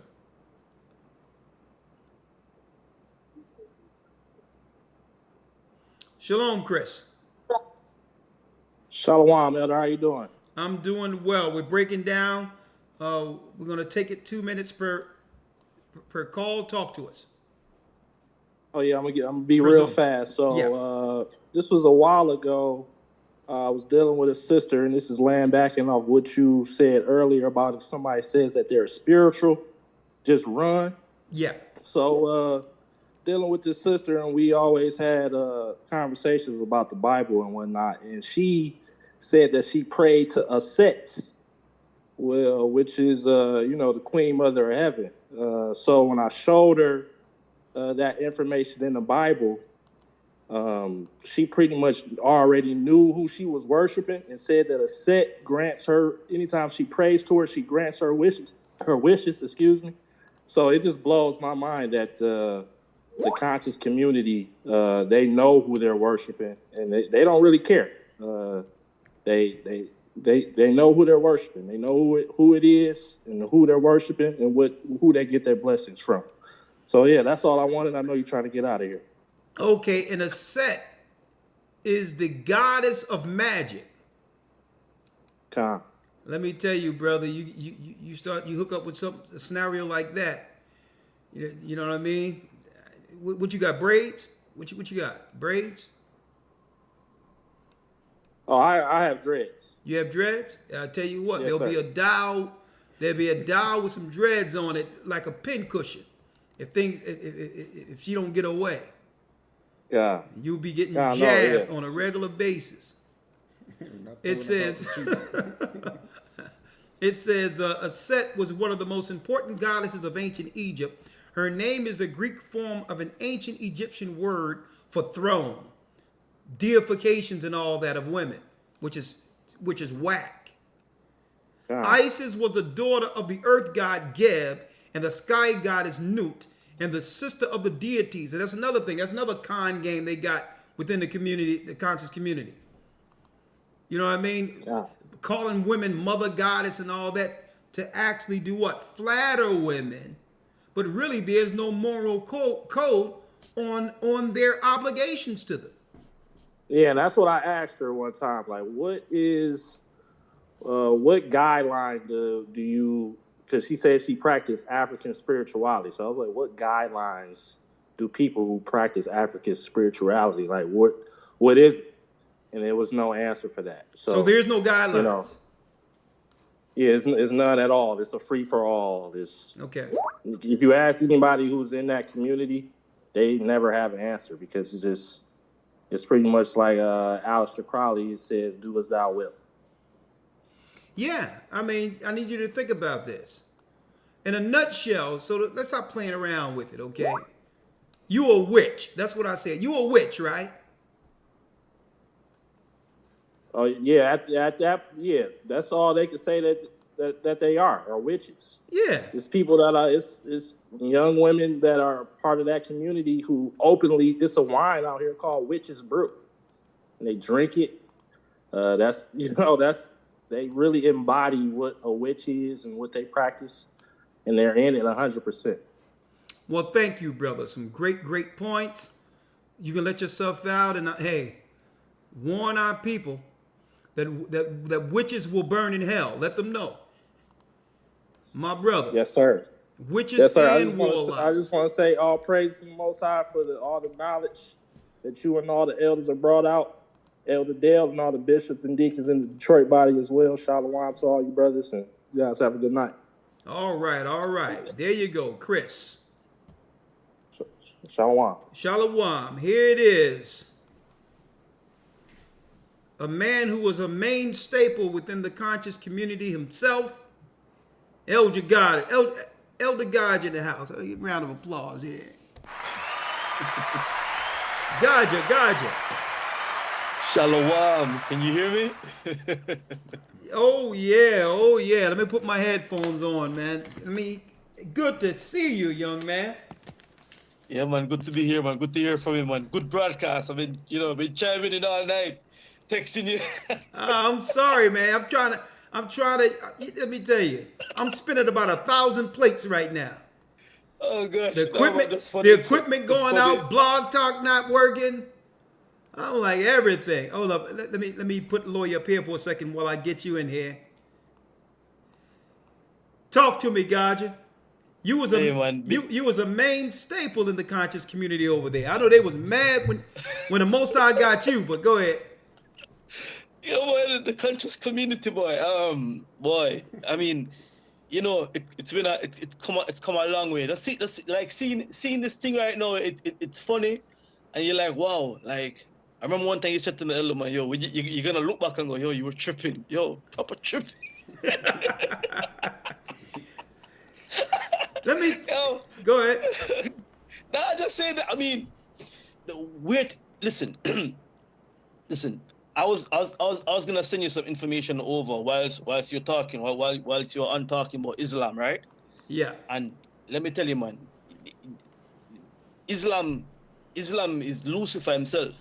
You with me? That's Lucifer's, Lucifer's bread and butter. That one. You thought Christianity was bad? Yo, Islam is on a next level of witchcraft and demonic sorcery.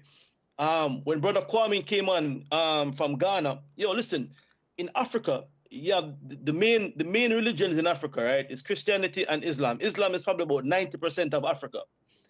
Christianity, the remaining 10%. But the main religion there is witchcraft. That's the main religion. I was in Egypt. A couple weeks back. First time going out there, man. And it was an eye opener seeing Egypt. You with me? And like you said, this garbage that these guys are peddling over this side, that nobody knows about that over there. You with me? Nobody knows about that.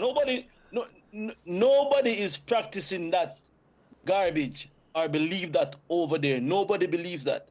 You with me? It is witchcraft and Islam. When you go over there, the oils and the incense and the statues and all of these things that they're peddling, yeah, we know what that is.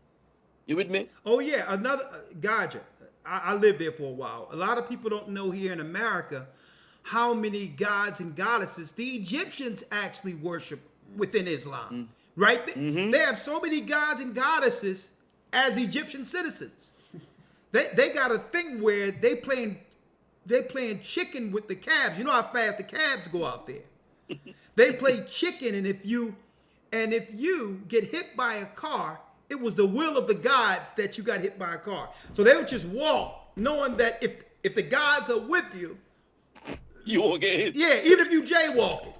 If you made it to the other side, the guys were with you. I don't think people understand. We're not talking about a regular street here. This is the highway. Yeah. This is the highway. Listen. You have never seen people drive, out of their minds unless you're in Egypt. I mean, they using the force over there. They driving with straight the force, sleep and everything. A cigar in their ear, a cigarette in their ear, and yeah, man. I mean, their cabs be driving sideways, and you have people over there. And I'm like, yo, what's going on here? It was like, listen, if they get hit, it's the will of Allah. But go ahead. I was over there and I'm like, yo, wow, you with me? Like, it just, went up into the hills, saw some of the natives, saw like, a different side of the thing, and just look at it, man, and go, yo, I can see Israel being here, and the most I say, yo, listen, do not learn anything what these people do. And listen, hey, Gaja, how were they able to sell a con job of Egypt to our communities in the Western world? You know what, Elder? People need to travel. People need to just go and see these places. If you travel, you'll understand it. All of these guys telling you about Egypt, and they've never been there before. You get me? Umar Johnson talking about Egyptology. Why is he in Ghana? Ghana is a Christian community. Why in Ghana? Go Egypt. You understand? Go to Egypt and go try and sell that garbage that you're coming with. They will stone you over there. You understand me? No, for real. They'll stone you. You're gonna get stoned. He's in Ghana. Why? Because Ghana is the preying on that ignorance. Like Kwame said before, that okay, he's from America. Let's hear him out. We went to the slave castles. There's nothing nice about it. There's nothing pretty about it. There's nothing giving you no energy for the ancestors. The ancestors got beat, whooped, murdered, raped in that castle. You understand me? There's no energy that they have that I want to bring back like that. The only thing that could have been going through the ancestors' minds in that castle was that, we messed up against our God. That's the only thing could have been going on with them. When you listen, Shapat there can tell you.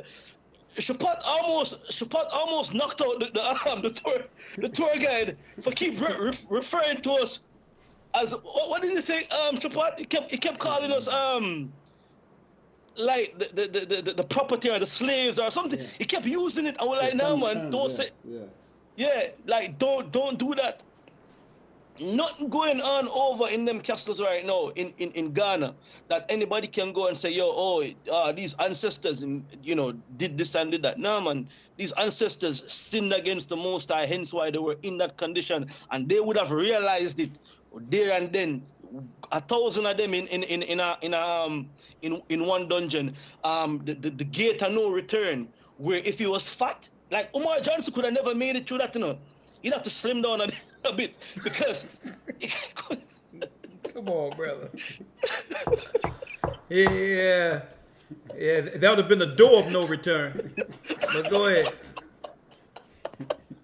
Oh my God, I'm taking a bad thing for laughing. Listen, let me tell you.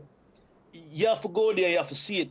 The Bible says, travel gives a man wisdom. Paraphrasing. People need to travel out and see these things and understand what's going on out there in the world. The conscious community cannot go to Egypt and sell that in Egypt to anybody. They will be stoned and deported. Quick. And let me tell you, you know how they try to glorify it over there in the conscious community in New York? They'll show a camera of the pyramids and all that. Let me tell you how you have to navigate around the camel dung just to get into the pyramid. Oh my goodness, Allah. Don't even talk about the camel dung. The smell. It's in the midst of, let me tell you, it's like Nino Brown Taj Mahal going in. I'm talking about the Taj Mahal that was in the movie though. Do the Right Thing. Navigating in that type of neighborhood over camel dung. And I'm like, let me tell you, they totally fantasizes Egypt intentionally, knowing our people are ignorant. Mm-hmm. Ignorant. And guess what? The Egyptologists over there, the historians, totally disrespect all of these people in the conscious community. It's like, Lord, don't bring that crap over here. That's for y'all people. Oh, that's for the stupid people. That's what they say. Mm-hmm.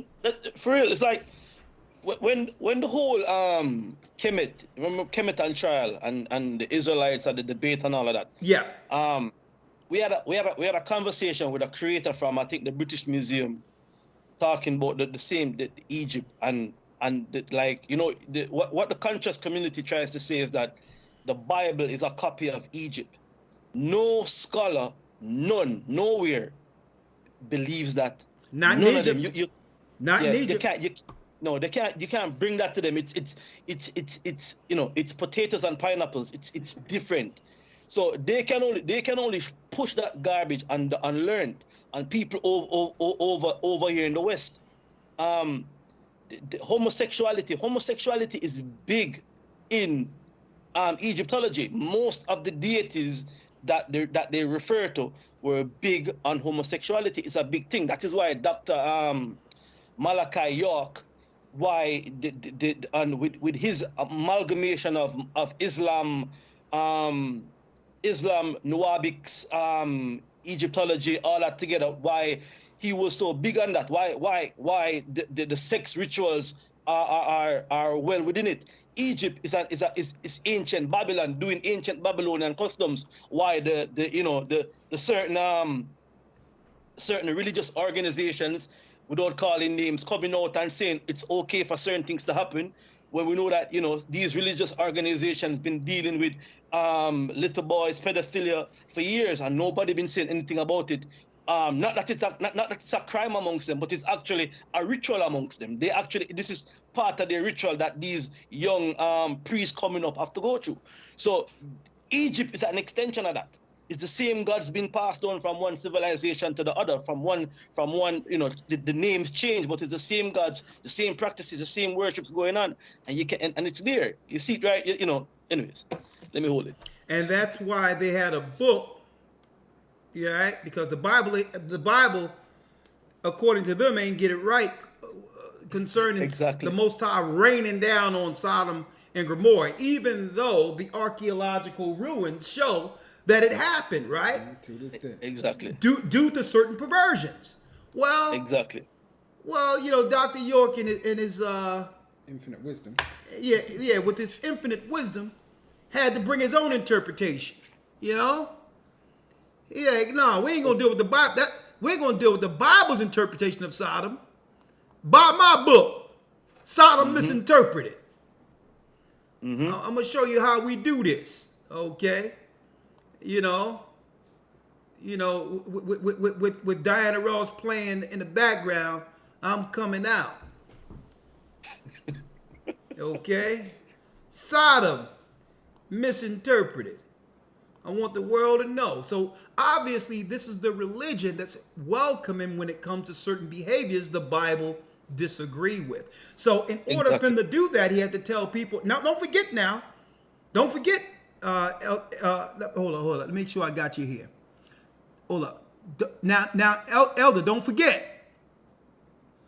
Don't forget that the root religion of the Nuwabics was and is Islam. That was the root religion. Well, the Bible the Bible been tampered with, you know, and all these different versions of the Bible, only to do what? To discredit the Bible, to get people into reading this. Sodom misinterpreted. Why would you need to reinterpret Sodom outside of what the Bible claimed Sodom was doing against God and people?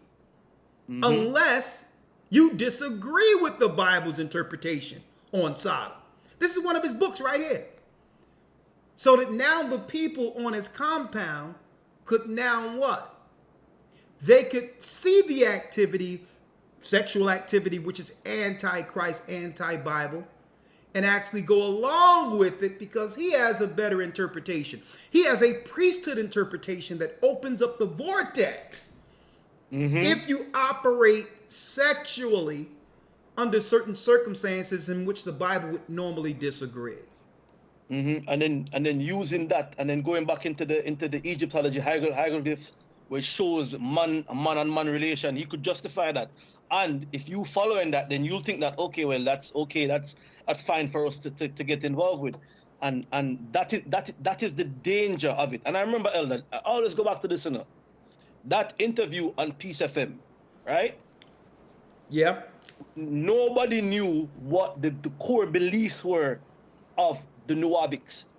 And when it was being opened up, when you were bringing it out about eating grass to get back green, the pictures of Malachi York saying he's all the prophets all the way down from Adam coming down, you didn't see those pictures in the office, and I did. So when you were saying it, I'm like, yo, wait, hold up.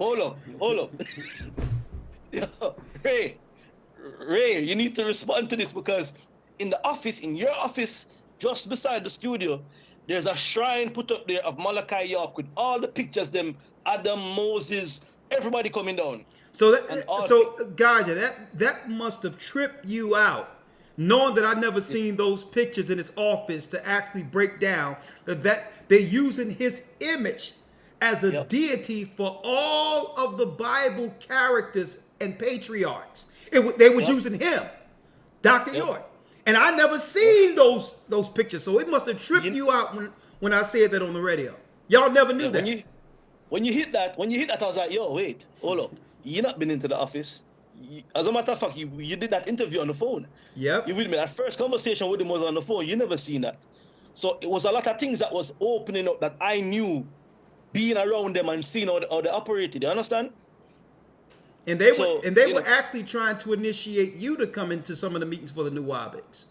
Yes, they were. They told me to come by the house and have come for dinner, and they want to show me some stuff, and I must go look at Malachi York. And then when you came and you said you brought up the books that they were going into, the holy tablets that they had, the Duwanis and all the little green men and all the demons basically that they were communicating within that religion. Yep. It shed out a whole heap of light on what was really going on behind that. And this is the thing. People get involved with these things and don't understand that there's a base on that. There's a core belief system, and 99% of the time why they are anti-Bible is because the Bible speaks against what their core beliefs are dealing with: homosexuality, witchcraft, pedophilia, you name it. Drop it all the way down. The Bible is anti all of that. You with me? And it took it's like Umar Johnson, right? Umar Johnson is going around right now claiming to be a Garveyite Pan-Africanist. Listen, Marcus Garvey was a commandment keeper. Knew he was an Israelite. He believed in the Bible. Yeah. Yeah, Marcus Garvey knew that. Most of the preaching style, or you see the pastors preach, like especially the ones out of the Caribbean, they get that from Garvey. That's how Garvey would talk. Go back and listen to any one of Garvey's speech. Garvey was a pastor. Not only that, Garvey wasn't just about black people. Garvey was uniting the whole of Latin America as well. Garvey had over 11 million members. A lot of them came from South America. A lot of them were from the northern tribes. You understand me? So what Umar Johnson is doing right now is a con game. These people that he's referencing and talking about as linking it with Pan-Africanism, these people were Bible-believing people. There was no way Garvey could have done what he did without the Bible. It's an impossibility. You can't get at the people them and lies. When Malcolm realized what was going on, Malcolm said, yo, listen, with the Valley of the Dry Bones. And shortly after that, he was murdered.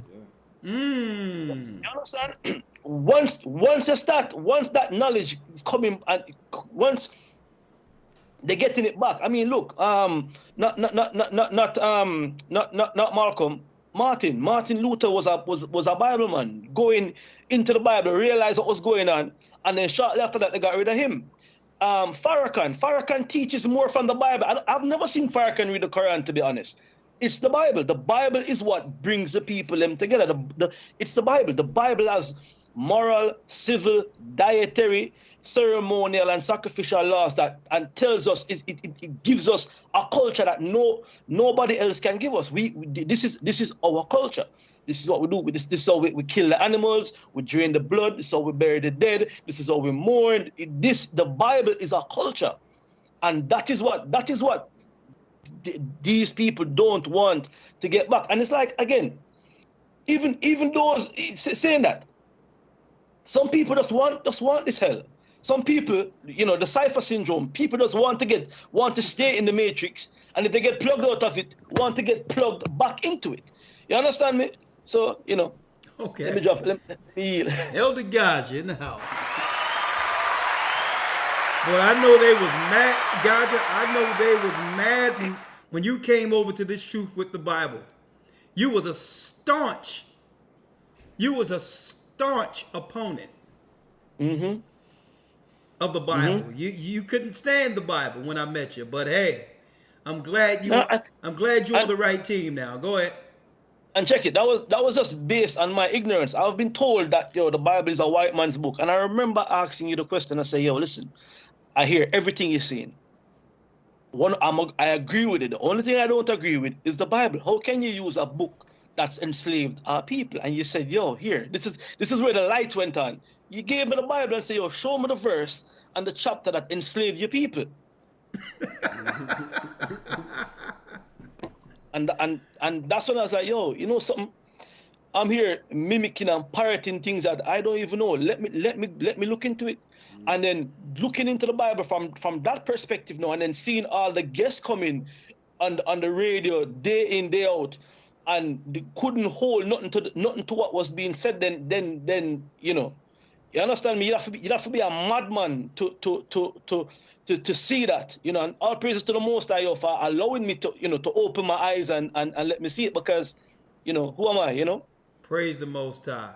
Elder Gaja in the house. All right. I'm going to see you soon, young man. Yes, sir. All right. Bless you. Hallelujah. Big up. Shabbat. Shalom. Love. Shalom. Shalom. I'll see you soon. See you soon. Yes, sir. All yes, right. Sir. There go Gaja. You can stay in here with us for a second. All right. Before we go, there's a few more. I got to take at least one more call here on Zoom. I'll take one or two more. Leslie, I got Aria and Shalom, so please be very quick. Leslie, please, I know right now you're in South America. Please hit your audio as you file in. Right? Hello? Yes, Leslie. Shalom, Elder. How are you? I am blessed by the Almighty. You? I'm wonderful, sir. All praises, man. Thank you. It's good to be on here. Thank you so much for having me. Seeing Elder Lawyer and Elder Gaja and Elder Shabbat. Thank you, man. Elder, your lesson tonight is so profound, man. I mean, just knowing that you are on point, because in this day and time right now, I don't remember there was a very big popular conclave in the gospel community called. Go ahead, I'm listening. There was a big conclave. It was very popular. One of the biggest black preachers at that time. He actually just passed away. And before he passed away, just a few weeks ago, he started preaching that there was no hell. Okay? Now, who is this? This is Bishop Carlton Pearson. From where? He's the biggest preacher back then. He had the conclave called Azusa in the Christian community. He started out at Oral Roberts University. And he became bigger than Oral Roberts University. He became bigger than Oral Roberts. And is he in America or is he in the Caribbean? Yeah, right in the U.S. Yes, okay, go on. I'm listening. Yeah. And so before he passed away a few weeks ago, he started preaching that there's no hell. He was wrong, and the Bible, God spoke to him clearly and told him that there's no hell, right? And so he started preaching this gospel that you spoke about, Elder, and that's why I say you are so on point. He started preaching this gospel of inclusion. And this same gospel of inclusion has started spreading now into the Christian community. And yeah, exactly. Someone mentioned in the chat, Carlton Pearson, exactly. So he started teaching the lie that there is no judgment. Exactly, Elder. That's really one and the same of what they call inclusion, allowing what? Unrepentant sinners to gather as saints. You got it, Elder. You got it. And so what happened was there were a lot of the big pastors in the Christian church who started disowning him and shying away from him. And so now his gospel of inclusion, and you asked a question earlier tonight on the broadcast about why do you think they may be getting away from T.D. Jakes and those. I think they are now bringing this gospel of inclusion in. And if you ever pay attention, there are a lot of younger pastors coming in now preaching this gospel of inclusion. The gospel of inclusion has taken the place of the gospel of prosperity.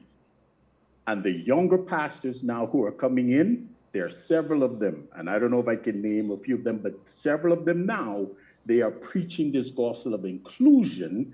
And so now they have these mega congregation now, because inclusion is now the number one thing now being taught in the Christian church. They're including everything except the Most High, Exactly. God in Christ. You know what I mean? Exactly. What they're really doing in a nutshell is what Albert Pike said they would do, to the degree that at the very end, after bringing forth chaos, nihilists, and evildoers, they'll be able to bring Lucifer as their God to the forefront. The church, the church that once was called the Church of Christ, is really publicly, in plain sight, the Church of Satan. Exactly. It is no longer the Church of Christ anymore. And like you said, Elder, this allows the people who are so hungry to hear something and to hear the true word. This is confusing for them and conflicting for them, because why? They now are hearing this gospel of inclusion. Oh, I can still do this and still be in the church. Oh, I can still this, still be this and do this and still, live my life. And so this is the thing that we who are in this truth now, and I'm thankful that we're in this truth now, because I was in the Christian church, very high up in the Christian church, as you know. And so to be in this truth now and to know this is what we're dealing with now, having to combat this, the gospel of inclusion. Well, thank you, brother. Great conversation. And I'll be reaching out to you quite soon, okay? All right. Shalom, Elder. Good to see you guys, man. Thank you. Good to see you. Elder Gaja. Bless you. Oh, yeah, we're doing the work. Yes, sir. We're here. Believe it or not, brother, we're in the 11th hour. It's yes, sir. Go ahead and get something to eat, man. Yeah, we're living it in the brother. All right, you can let yourself out, Les. I'm gonna talk with you soon and tell your wife and family I said hello. We're living in the calm before the storm. I'll see you soon enough. All right, sir. Shalom. All right, I only got a few more.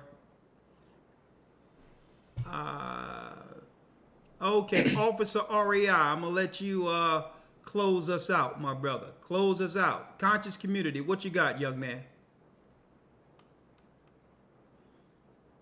Unmute your mic, my brother.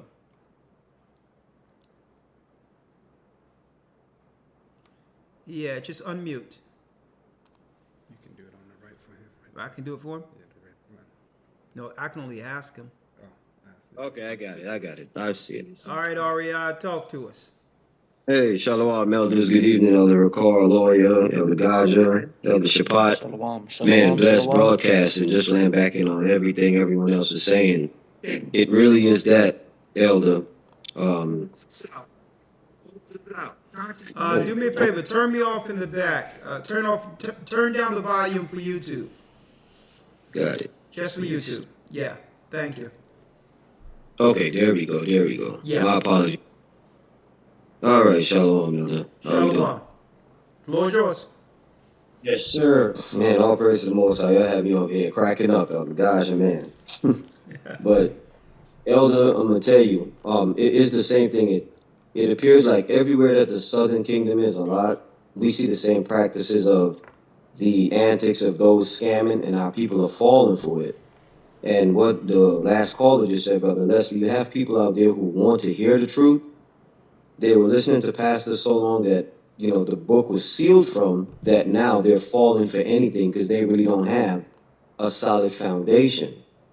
It's just as Yeshua said, where the harvest is plenteous. And our people out there, they're just falling for these things. Now, of course, when you learn, thank the Most High for the studies, the church, the academy, all that we've been learning is giving us a solid foundation to stand on and to do this work. But our people out there that are not rooted and grounded, they've fallen for it. Because people from back home, they send me videos asking, oh, have I heard of this guy, Umar Johnson? I tell them straight, nah, we don't deal with that. And you hit the key points showing them, they're like, oh, wow. Then you have a lot of the TV evangelists from Africa who, now that there's Facebook and all these different platforms and everyone has a camera, they set up and they're broadcasting and people are listening to this stuff, but they don't have root in themselves to discern and see what's going on. So I thank the Most High for this truth. The foundation has given us, all the elders, y'all laboring in the word, the academy, everything, because it really gives us that platform, that foundation in Christ to stand on and to contend with the darkness. Shine in Christ, which is that light, sir. Everything the broadcast sums up, it just really gives us that perspective. Yeshua said, when you do the work, you do the will of the Father, you'll know the doctrine. And that's what it's taken in these times, just doing the work of the Most High, doing his will, and proving the doctrine to be able to stay clear of all this other folly and darkness that's out there. So, man, blessed broadcast. Timely, informative as always, and on point. And, of course, funny, because I'm over here cracking up. Thank you, my brother. Thank you. And boy, you can let yourself out, my brother. And I hope you all are ready. Everything that I said is about to go down. I'm going to talk with you soon. Let me tell you, they're about to pass a law. They're going to let the immigrants in. There's people between military ages, tens of thousands were let into the United States.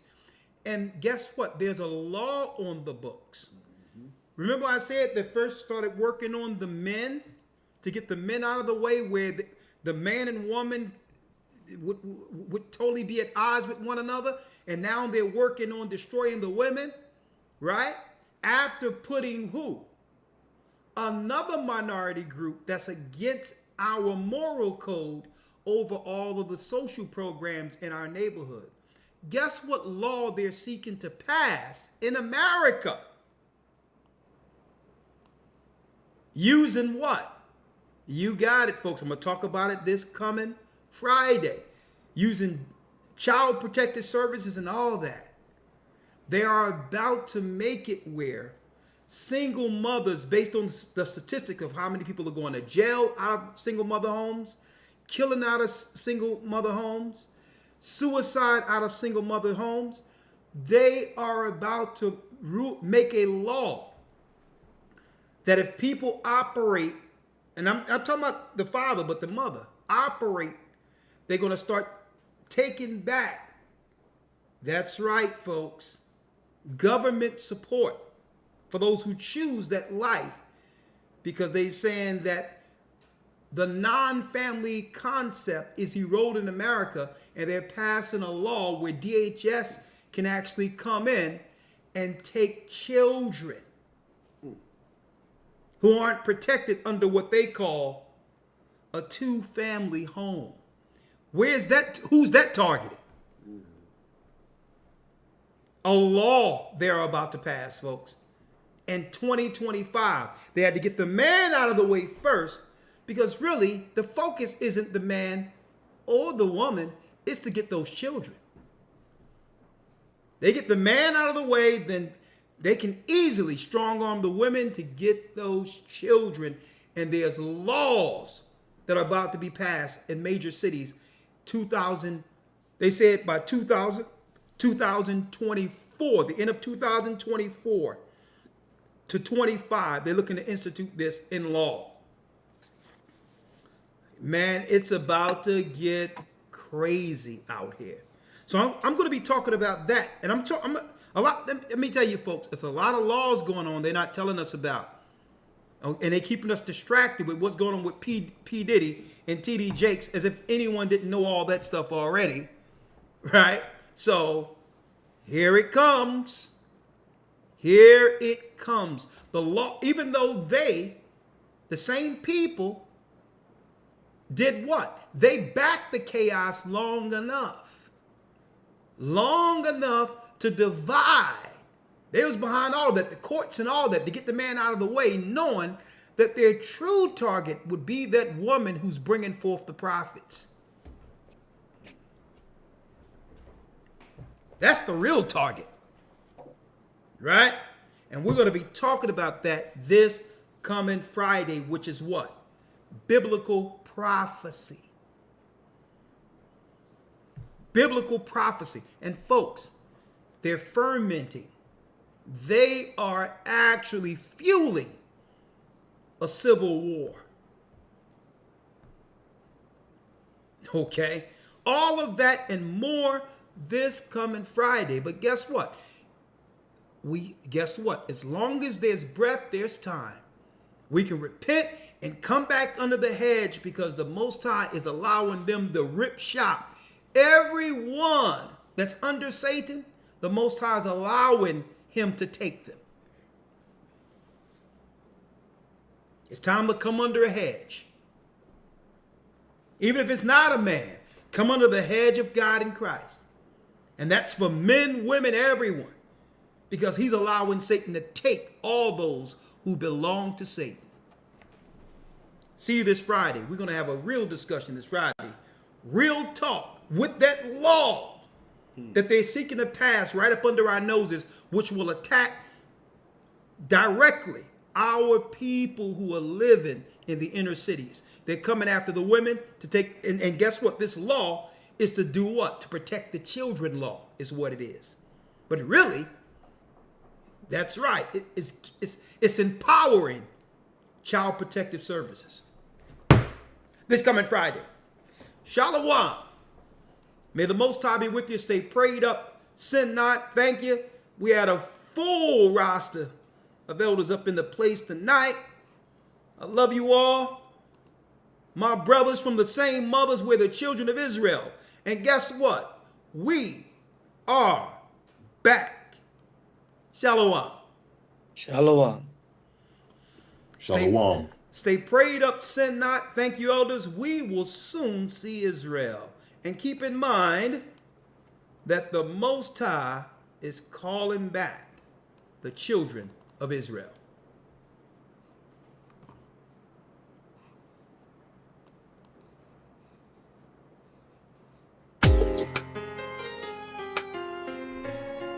It's time to eat. Yeah. The East is where we're from. The 12 tribes of Israel. Sir, Shalom. 721 BC, the Assyrian king, he took us down, we fell. With a great escape we went through the Euphrates. The Lord held the water still. To a land where no mankind dwelt, we went. The 12 tribes of Israel. So we be Manasseh, the Cubans, Ephraim from Puerto Rico, Naphtali from the Isles of Hawaii. The Lord is calling back Israel. Zebulun from Panama, Gad, the North American Indians, Simeon, the Dominicans, our highest gathering.